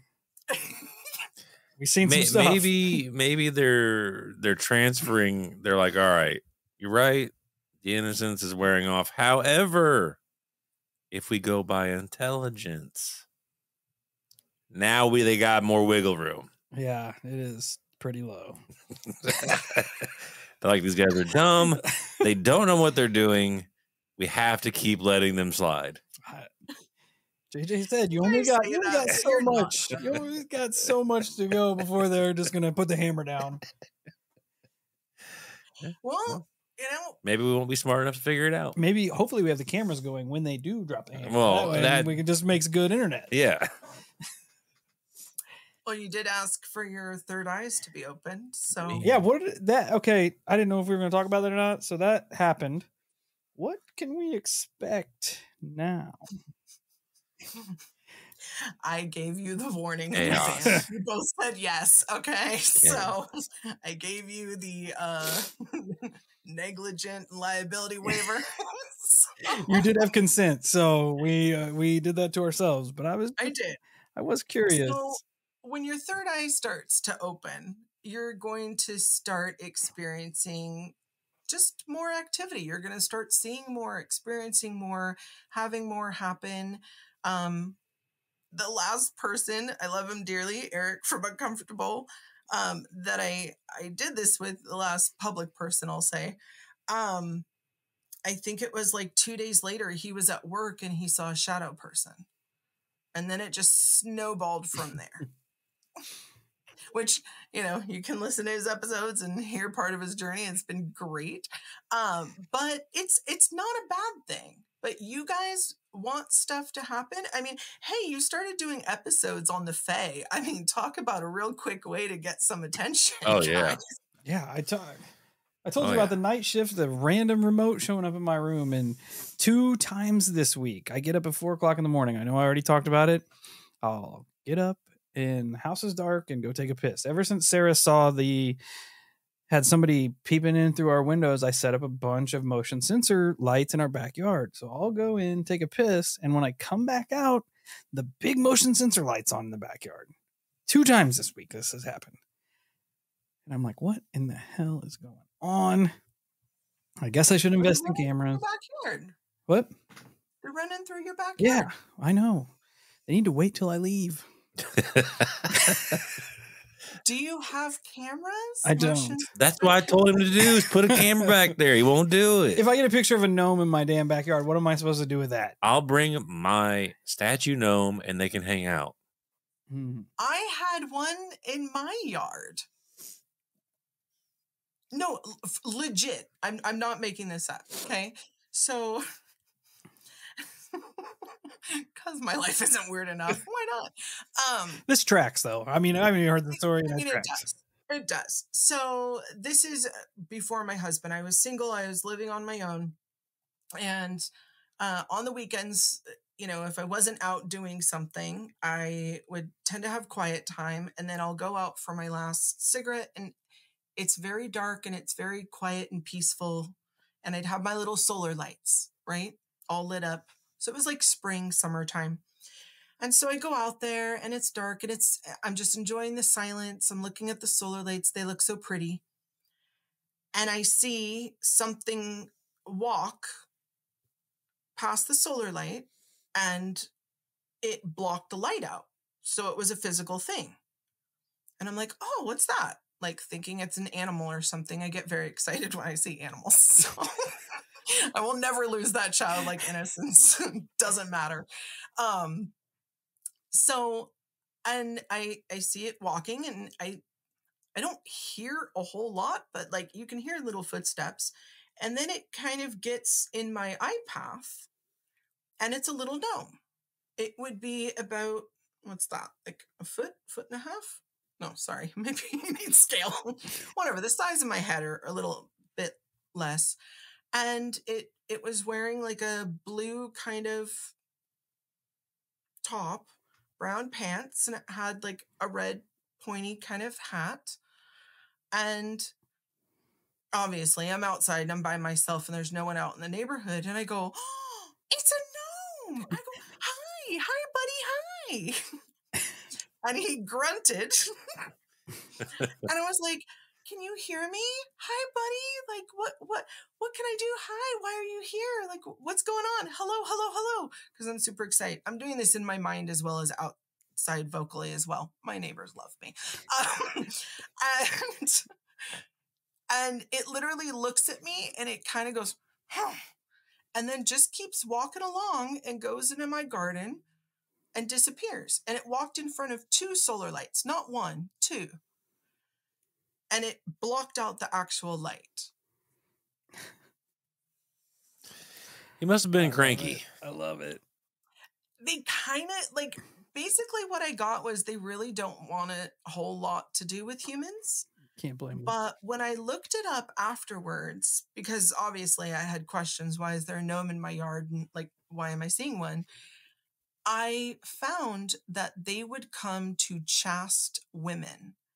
And they were protectors of chaste women. And somebody's probably going to be Googling chaste right now. Basically, what it means is single women who weren't taken. And at the time, that's what I was. I was a single woman. I lived on my own, right? And so it was almost like this extra form of protection.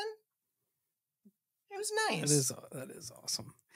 It's interesting that you describe it the way that you did, because I am doing research on a future episode that we have not recorded yet about this phenomenon that I stumbled upon about people seeing what they call the blue man, which is a blue humanoid entity. And it is like normally my episodes are about 2,500 words, 3,000 words. I'm at like 7,000 now of all these people seeing these different entities. And one of the cases that I came up with was a UFO case where this class in the UK around Studham Commons saw a UFO land, this group of kids, and out came almost verbatim the gnome that you described. They did an artist rendition of it. I'll put it up here. I know it's bright and you can't see it, but he's got a red hat, a blue shirt, brown pants, and he was carrying this weird cube. And which is strange because I started this research before we went on the Duende Fae spiral. And now it's jumping into whatever this phenomenon is over here, which that episode on itself is going to be a fucking train wreck because it is just off the rails. But I thought it was weird when you were describing it. I'm like, man, that sounds like our little blue gnome guy that we were looking into. Well, what's also interesting is throughout time, different cultures have had depictions of gods, quote unquote, lower G gods, that had blue skin. Mm-hmm. That's exactly how I end the episode. Well, all right. So we'll work here and start back, right? You remember, Steve, I know I reached out to you about that really awful dream that I had.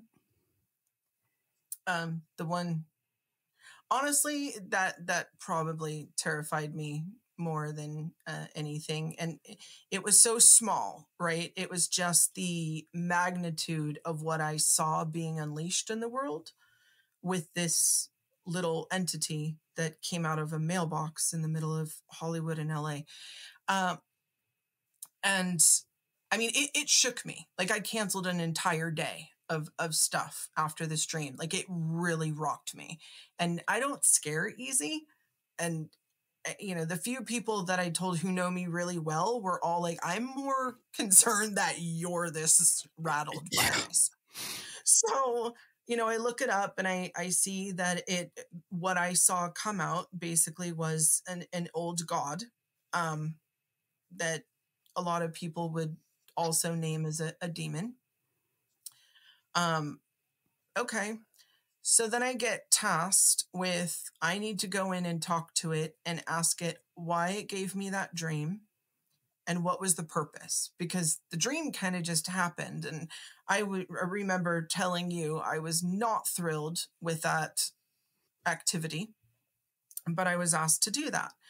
So I go in, and fast forward, I end up having this staff with me as I'm walking through this liminal space. And it had like a crystal ball on the top. I don't really remember the color. I just remember I randomly had a staff, which was just weird. That's never happened before. And this entity shows up and it's huge, right? And it is black onyx and it's huge. And so I grow to be its size and I basically ask it, why are you presenting this way? And it didn't talk, but it basically intimated, like, because I am. And I said, okay, well, out of respect, what was the purpose for this dream? And why did it rattle me? And like, why are you showing it to me? Because there has to be a reason, right? It doesn't happen for no reason. And it pans to this black screen, and this man walks out, and he's perpendicular to me. So he's looking straight ahead, not towards me, away from me. And he has blue skin, but he looks like the old depictions of the Anunnaki, like the curly beard, the curly hair, and then the conical head, but yet Egyptian type garb, like the skirt type thing. And I don't know, it was like a weird conglomeration of Anunnaki and Egyptian, but the skin was completely blue. And someone came up behind him and put a white linen scarf around his eyes. I didn't see who it was. I saw no hands. And then this being knelt. And that's when the vision stopped.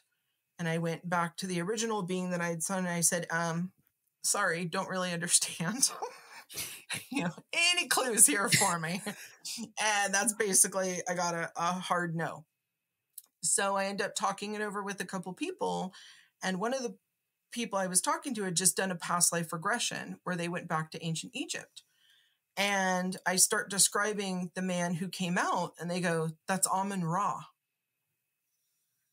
And so I go to the Google and I look up Amun-Ra, and the first thing that pops up is a statue that's been found recently with a huge bull and a man with blue skin standing in between it. So here's the takeaway from that, right? Other than it's just weird. The takeaway is, who has the power or capacity to take a veil and put it over the eyes of an ancient god? Now, for those of you who don't know who Amun-Ra was, when ancient Egypt decided, Tutankhamun's father, Akhenaten, when he decided to change Egyptian religion from basically many gods to one single god, the single god to worship was Amun-Ra, the creator. And then obviously when King Tut died, they were like, nope, we don't like that. We're going back to polytheism. Like, we want everyone back. And what's really interesting is a lot of people will reference, like in the Torah and in the Christian Bible, when you say Amen, it's actually homage to Amun-Ra, because that monotheism has come down. So when I take a look at that vision and I think, okay, so Amun-Ra has this linen veil over his eyes and he kneeled to something.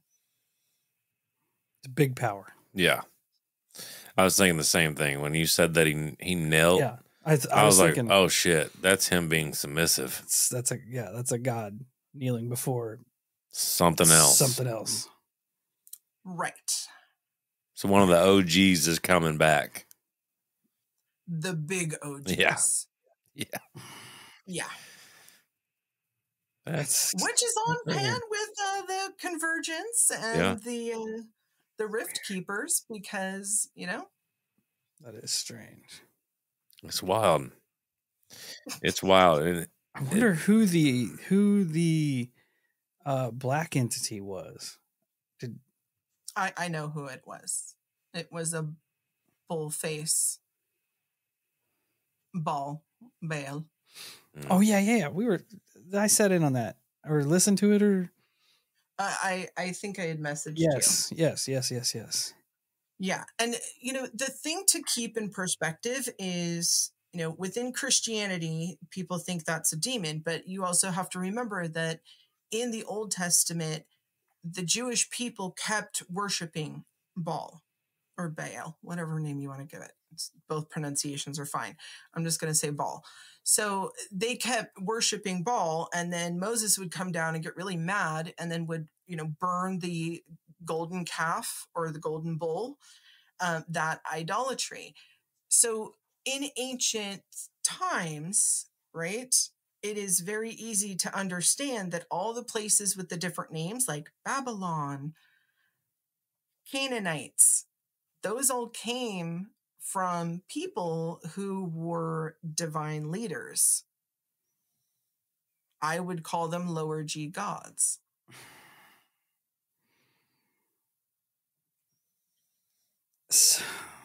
And Baal was one of them.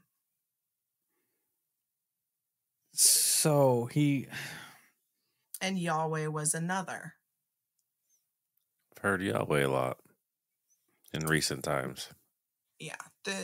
In my belief, the God of the Old Testament is not the same God who is the ultimate divine creator, nor is it the one that Jesus talked about. And I have direct biblical references to that if anyone has issues.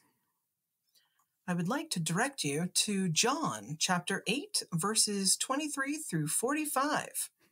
Specifically, verse 44, when it says Jesus is talking to other Jews, and Jesus says, "You belong to your father, the devil, and you want to carry out your father's desires. He was a murderer from the beginning, not holding to the truth, for there is no truth in him. When he lies, he speaks his native language, for he is a liar and the father of lies."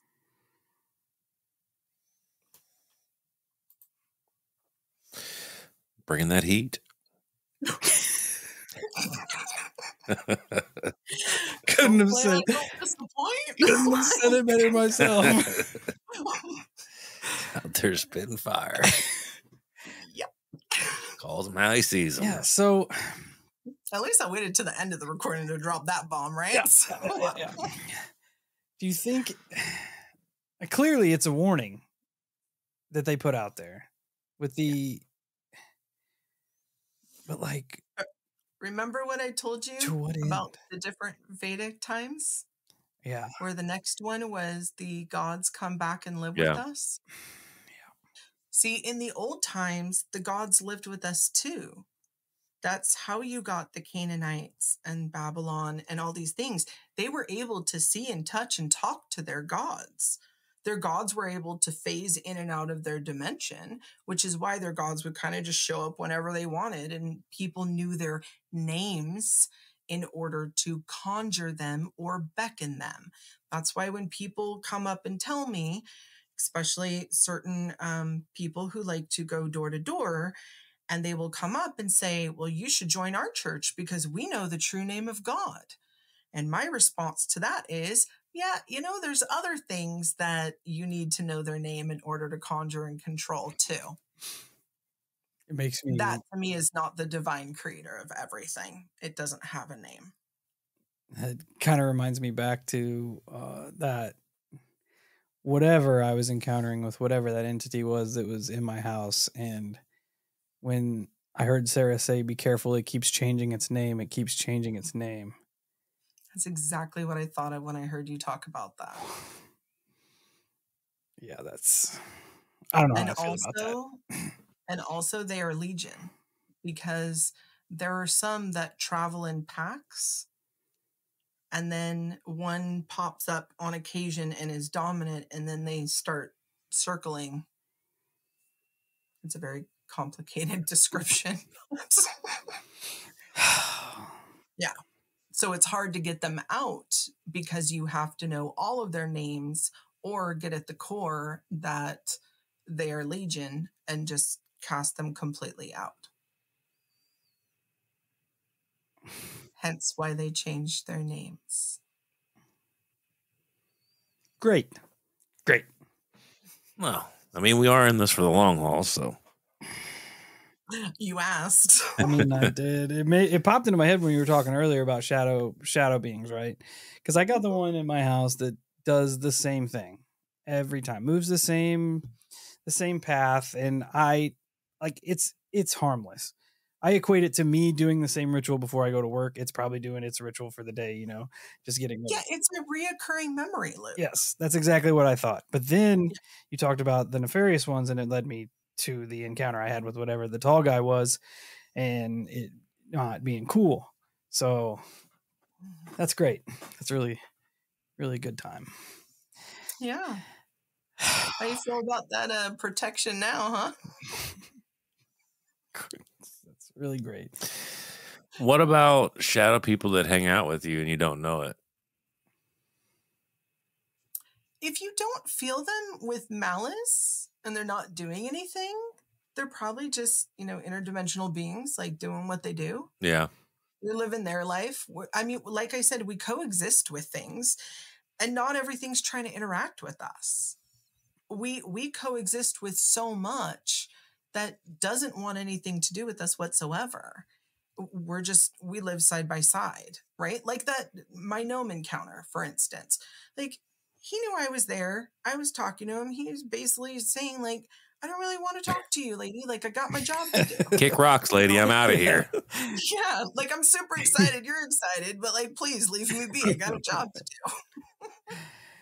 do. It makes me wonder, like, why that thing was moving into this room. Because this is essentially like the base of operations. Yeah, this is our base of operations. Yeah, he's like, bro. Quiet down. You guys are dumb. And now I'm here. Yeah. Tone her down a little bit, fellas. Yeah, we got haunted owl and a haunted doll to keep things on lock. Yeah. And then you get the haunted doll, which is, come on now. She's just making sure no demons get in here and broadcast themselves over our show. She don't fuck with us much, so. No, because she's completely and utterly, devoted to Steve. Well, there you go. I got a way about me. That's your dude. She tried to fight JJ. Really, yeah. Well, what was funny is, like, originally when I came over, I was just kind of energetically, like, checking her out. And it's when I got close to you, Steve, on your side of the table, that's when she called me a bitch. She's possessive. She is. Yeah. A little jelly. Apparently, I'm easy. A little peanut butter and jelly. But you also have a weird kinship with her. Because remember, we had that conversation one night where people were talking to you and kind of asking you, like, okay, would you give the doll up? Like, this and that. And you kept saying no. And then you got, like, kind of defensive over it. Yeah. And we were like, okay, no one's talking you out of anything. But then you self-audited and you were like, yeah, it makes me feel weird to even, like, think of letting her go. It is weird. You should probably turn it into Flavor Flav chain and just carry it and with wear her to X. After we went to the first spirituality convention and Julie came out of nowhere, never met her a day in our life. She'd never listened to the show. The only thing that brought her to our table was the energy that the doll was putting out. She came directly over here. She's like, what's she about? And I told her. And after that, I almost like it it feels like we have an in with her. You know what I mean? Like with the doll. The doll. Like when we were driving home, it almost felt like that was weird. Felt that like an weird. invincibility. And she opened the door. She did open the door on her cage. The cage.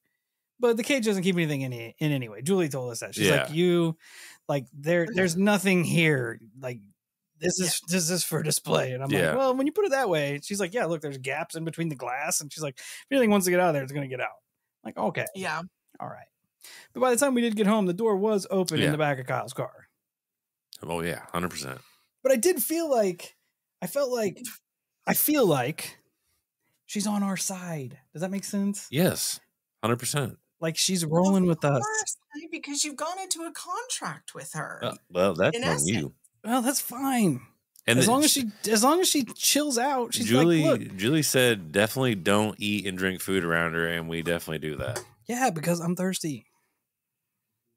Okay, so she's like, this is trouble. Everything Julie told us not to do, I've done. This is trouble. Julie warned us, and I ignored it. So far, so good, though. Yeah, and it's still cool. So did she explain to you why not to eat or drink? No. The doll? No. I think she wanted to put it forth as watered down as possible, hoping that we would just listen to her. And give her the doll. Well, she did want the doll. Yeah, she does want her. Yeah, but she also knows what to do with them. That's true. Yeah. Well, she had the voodoo dude in the jar who usually keeps control of all of her other ones, but it wanted to. Lucy she wanted to was not it. having it. We told you about that, right? Like when we put them together, I didn't notice it because I was holding her. I watched it, and it goes. Both of the cases, the voodoo, no, because it was in a bottle. Yeah, he was in a bottle, and Steve was holding it by the handle of this like lantern thing, and I could see the bottom of the lantern gravitating toward the bottle. I'm not exaggerating at all. I was like standing there like, what the fuck? I am literally watching this lantern move toward this bottle. I can't remember what she called it, but she said it was some sort of warrior from somewhere who sacrificed his life so he could be in the spiritual realm to help protect stuff, essentially. Whoever he's in contract with, he's supposed to be pretty powerful. Yeah, he will help keep shit at bay. And she keeps it there over her doll collection to keep everybody chill the fuck out. So she's like, I want them to meet to see what happens. So I walk her over there and I'm carrying her by the handle of this big like lantern. And Kyle's like, he's like, I am not shitting you. He's like, she was being pulled. I don't know if he was pulling her toward it or if she was trying to get to him, but it was interesting. Yeah. So, it's going to be good when JJ starts out with, yeah. So about that. Right. Here's the thing. I'm going to harken back to what I said earlier, and I've told you this as well, right? So you've kind of made your contract with it. I can give you, best tips, right? And recommendations, but in the end, it's solely up to you. As long as she's not creating chaos or havoc for you, and she seems to be happy and you're happy, that's absolutely fine. That being said, right, you want to make sure that she doesn't end up putting a gap or divot in your relationship, albeit with, your wonderful woman or with your kids or anybody else, because maybe they have a different energy flow than she does. So, if things like that start popping up, right, then I would say, okay, you need to take another look at the hooks that it's got on you. But there are entities that, like I said, it doesn't necessarily like me because I'm more of the light, but it's not necessarily hurting anyone, right? But it definitely is a more attachment style entity. It wants to make a contract with you. And of course, it's going to be mutually exclusive and it's going to be helpful for a bit, but it's also feeding. So, if you're getting sick, if you're exhausted all the time, if it's causing negative things to you and to your life or to your family, that's when you really need to audit, is this the smartest thing ever in order to keep it? Yeah. Those would be That's my sound main advice. Yeah. Yeah. But I mean, I've already asked you, like, do you want to get rid of it or whatever? And you've clearly said no. And if none of those things are happening and right now it's a pretty easy breezy symbiotic relationship, okay, fine. Like I said, I know people who have called in negative attachments and they live with them just fine. They live in harmony and everyone's happy. And, I know this is weird and it's going to sound really odd for me, but like, I also kind of feel for her because with that lady and the voodoo entity that she has that keeps everyone else in line, they're kind of encapsulated. And, who wants to be in a cage, right? Yeah. She did I open mean, the even door. yeah. I mean, and I brought this up to someone we were talking about, with Solomon in the Bible, where he had the special ring and he basically had the jinn. It was technically the jinn, but people will call them demons that he ruled over in order to build his temple. And I'm like, yeah, I have issues with that though, because that's not indentured servitude. That's like straight up, I control you slavery. You do my bidding. And that is yucky to me. Oh, I If agree. things are cool and you have an agreement, like, okay, I'm going to scratch your back, you're going to scratch mine. Okay, fine. And no one's getting hurt. But like, Yeah. Yeah. so she probably loves and appreciates you, Steve, because, you kind of let her be and you're not really asking anything of her, to be honest. She's just chilling.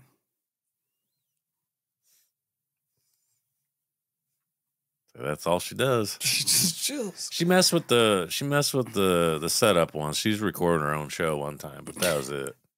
Oh, nice. Yeah. Really? Oh, yeah. She actually pressed record? No, but she did mess with all of our.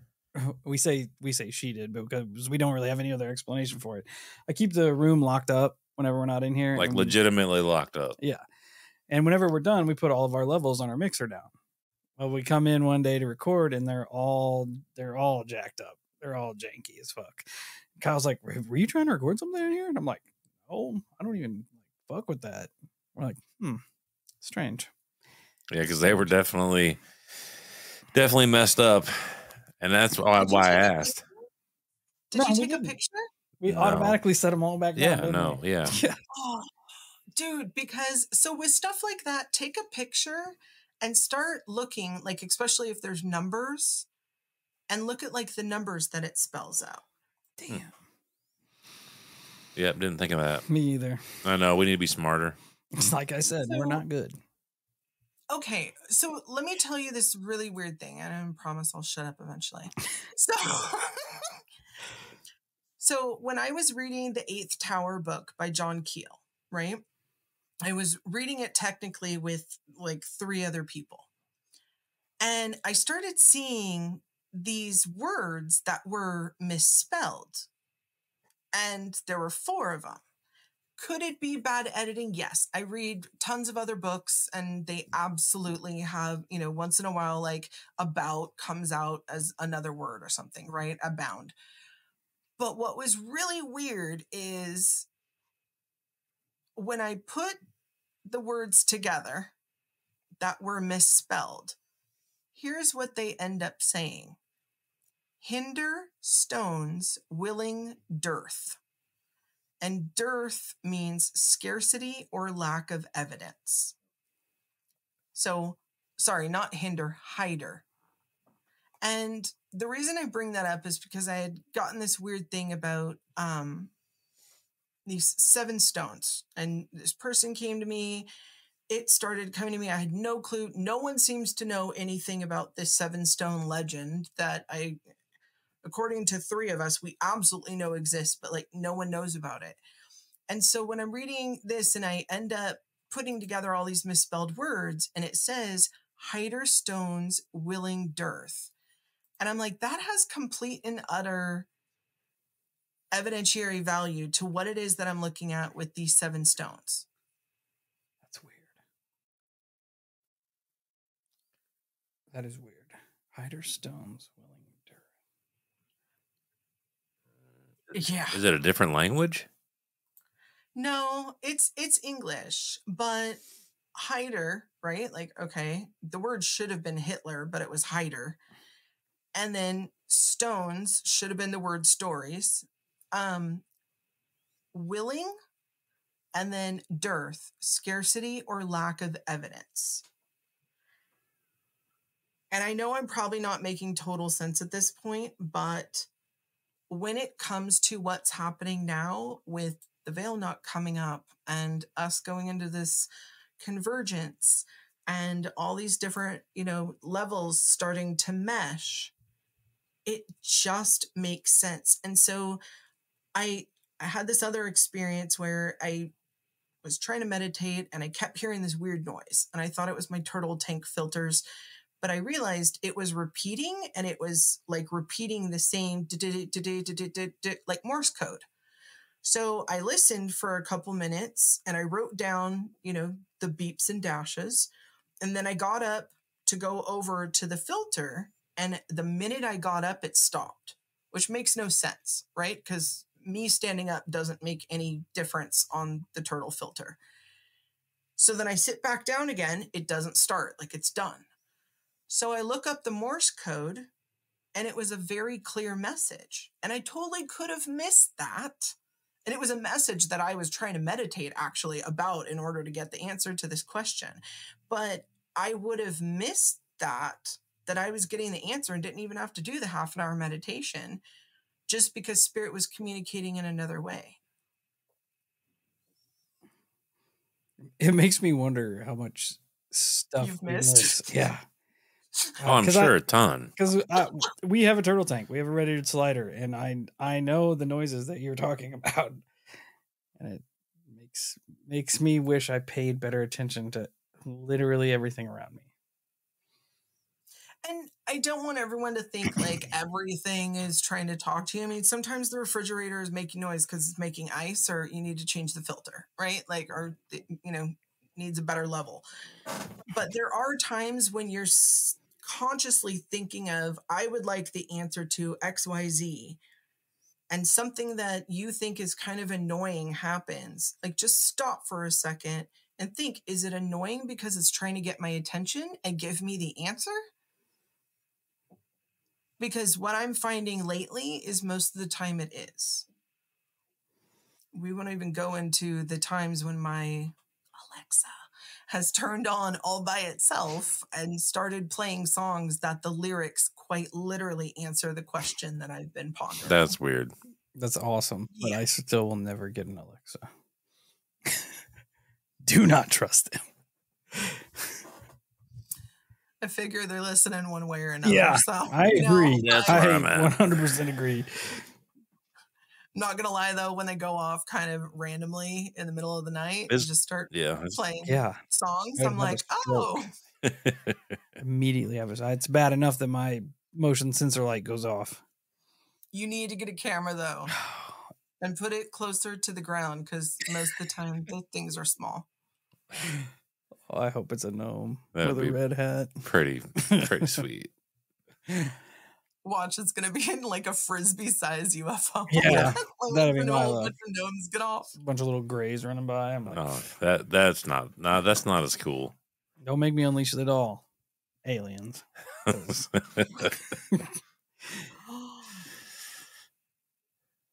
What if that's why they're not getting in and you guys aren't getting as attacked as much? That's immediately that's what I was thinking about the giant shadow man, right? Maybe he was making his way in here because she's in here. What if she's some sort of like protection? She says, because she love you. Get away from my Steve. Shabow. That's what I thought. And then I thought when you said base of operations, I'm like, well, is this trying to stop? Is it trying to shut the show down? Then I'm like, well, we've also got old girl back here. Is it trying to get to that? Are they in cahoots? Well, it's also interesting that it goes to the place of your mouthpiece, right? Like your show is your mouthpiece to the world. And if it can infiltrate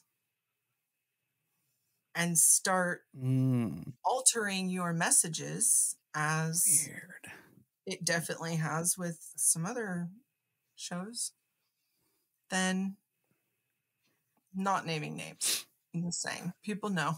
Well, Igris already tried that with us too, and that failed. That was such a weird dovetail. Yeah. That happened on that it tried to pit you against somebody else. Yeah. It was it didn't even register in my brain till I was going back through the Reddit threads, which are by this point are like 2 years old. And someone said it was a loyalty test and you failed. And I said, fuck, because right after that, they stopped talking to us. Yep.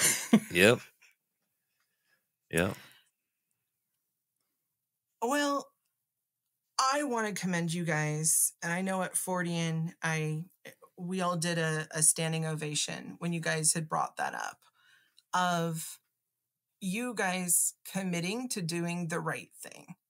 Because it would be super duper easy to keep chasing that, right? Like for more shows, more info, whatever. But you guys were stand up and you were like, yeah, no, we're not going against our morals and ethics. And I appreciate that. It's also probably, why you guys have such loyal listener fans, because they know who you guys intrinsically are. And you're just really stand-up, wonderful guys. So I know you make a lot of jokes about, you're not that smart and we don't do technology so good and all sorts of fun stuff that you've said over the years that I laugh about. But, reality-wise, you guys are smart and you are really, really, really great people.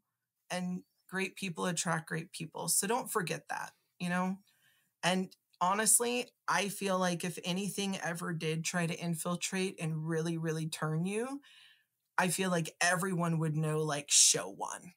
Oh yeah. Yeah. I think so too. Without question. And then it's kind of funny you bring it up because me and Steve were just talking about that. I was like, man, we may never make it. We might always be the underground kings. I was like, but we'll be one of the last ones. One of the only ones. I know there's a couple of us out there, but we'll be one of the only ones where people are like, fuck, I miss those guys. Like, because those guys were always honest. They were always real. They never changed who they were. They might have changed their opinions, but they never changed who they were. They were always, they were always inclusive. They always were super sweet to everybody. They were fair across the board. And because there's not many people out there like that. There's really not anymore. There's not. And your friendship really comes through. And to harken back to when we were talking earlier about a lot of people not having true friends, even being able to experience it through your guys' friendship is really, really special. And I love that. Just period end. I love it. I think it's so special. And you guys have grown and evolved in certain ways, but the things that make you intrinsically you have always stayed the same. Yeah. And that is beautiful. And I commend you for it, because it's super easy to get caught up in the hype. Oh yeah. And, to want to show chase and, get more likes and views and this and that. Like, all that comes naturally because you guys are someone that people want to listen to. That's appreciated. I'm glad that it's like the way we wanted to portray ourselves is being portrayed that way. Because like I say, we do joke about ourselves a lot. We do give ourselves a hard time. And that's just who we've always been. But it is cool to have people validate, like, no, you guys you're walking the path you're trying to walk. So that's nice. I think one of the cutest things that's happened in your purview with me involved. So at 40 I'm outside and both of your ladies come out and we're chatting. And I said, so, ladies, how are you enjoying yourself? And they're like, oh, it's good. And I go, are you really proud of your men? And they both look at each other. They look at me kind of wide-eyed. They're like, to be honest, we had no clue they were this popular. That's sounds about right. Yeah. Yeah. And sounds about right. I was like, let me explain. So I did like a little infomercial for you all, and they had loved it. We were all giggling at the end, but that just shows the amount of humility that you have. That, like, I mean, you guys have had over 2 million downloads. Yeah. You haven't even been out that long. And, Lord only knows what you're up to now, or if you're even tracking it anymore, because it's like 80 million. Yeah, it's hit and miss. I just don't think it registers to us because we're not doing, like, when we think about it, we're not doing anything different than we ever have. Kind of harken back what we were talking about. Yeah. Like, it's still just hanging out and talking about weird shit. Yeah. We're just a little bit more involved with the weird shit now. Yeah, It's not like a passive. And I think we overlook the fact that our friendship shines like through our show because it's just natural. Yeah. Like that. Well, yeah, when she said that, I'm like, fuck, I didn't even think about it like that. Like it doesn't even register that like that is an aspect of the show that's appealing to people. Yeah. Yeah. No, I'm in the same camp. I never thought of it that way. It does, and I really, really enjoy it because, people can tell, right? Like, when you really don't like somebody, people know. Yeah. You can get all you want, but I've seen some talk shows where I'm like, oh, everyone is just like clenching their jaw getting through this. but and again, it's a wonderful thing because you guys have even talked about the fact that you've known each other almost like all your lives, right? But you didn't really become friends and kind of until like after school, which is even more neat because you didn't grow up like completely, with each other all the time. Like, it developed naturally, and it developed because you really didn't have a whole lot of other people that you could talk to about weird stuff. And then you found each other. And that's the thing that I kept finding and keep finding is there's so many people who have no one to talk to about weird stuff. Yeah. Or weird stuff, woo-woo stuff, whatever you want to call. So not only you guys creating this awesome podcast platform that you have, but then creating the Discord and your online community where people from all walks of life all over the world can get together and can talk about weird stuff too. That is so special. And you guys made that happen. Yeah. Because a lot of podcasts don't have open Discords, just for the record. I'm finding out all sorts of new things with the internet, guys. Us too. Yeah, for sure. For sure. But it's beautiful. I'm so happy that I even get to be, in your orbit, just being able to listen to you, and that I found you. I mean, literally, I found you off of TikTok. Friend. Think of how many videos. You mean friend? Oh, thank you. I love you guys. Oh, well, it's true. This has been awesome. It has been. It's crazy to think we've been sitting down for this long. I know. I just looked at the thing and we're pushing 220. Yeah. So first off, thank you for taking the time out of your day. And we for those wondering, we've been on here for like 4.5, 5 hours. We did a little pre-gaming beforehand. Yeah. So we've been sitting here chatting for more than the record button has been pushed. So thank you for dedicating your whole evening to hanging out with us. Yeah. I know it's busy and you especially are busy, but we appreciate you beyond what we could ever say. Tenfold. If you want to go ahead and let people know where they can find you again, just kind of plug your YouTube and stuff before we wrap up. If anything that I've said tonight, I've said a lot. Sorry. I was like, I got one chance to put it all out there. We're here for it. If anything calls to you, speaks to you, if you have questions, please go to my YouTube. It's JJROSE777, all one word, and take a look. I have an intro video that explains me and why I put the videos out. The one thing that I ask is, if it's not for you, please just scroll on and don't leave hate. There is absolutely no reason whatsoever in this world that people need to fight people on the internet or leave nasty comments or anything like that.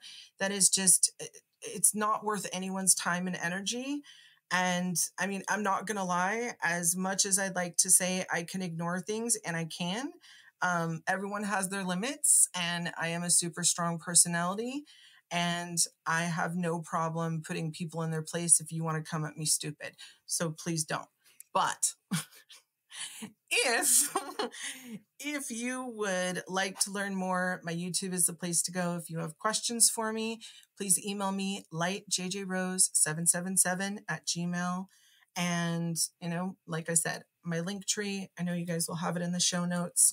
That has every show that I've been on and all my stuffs. Excellent. Excellent.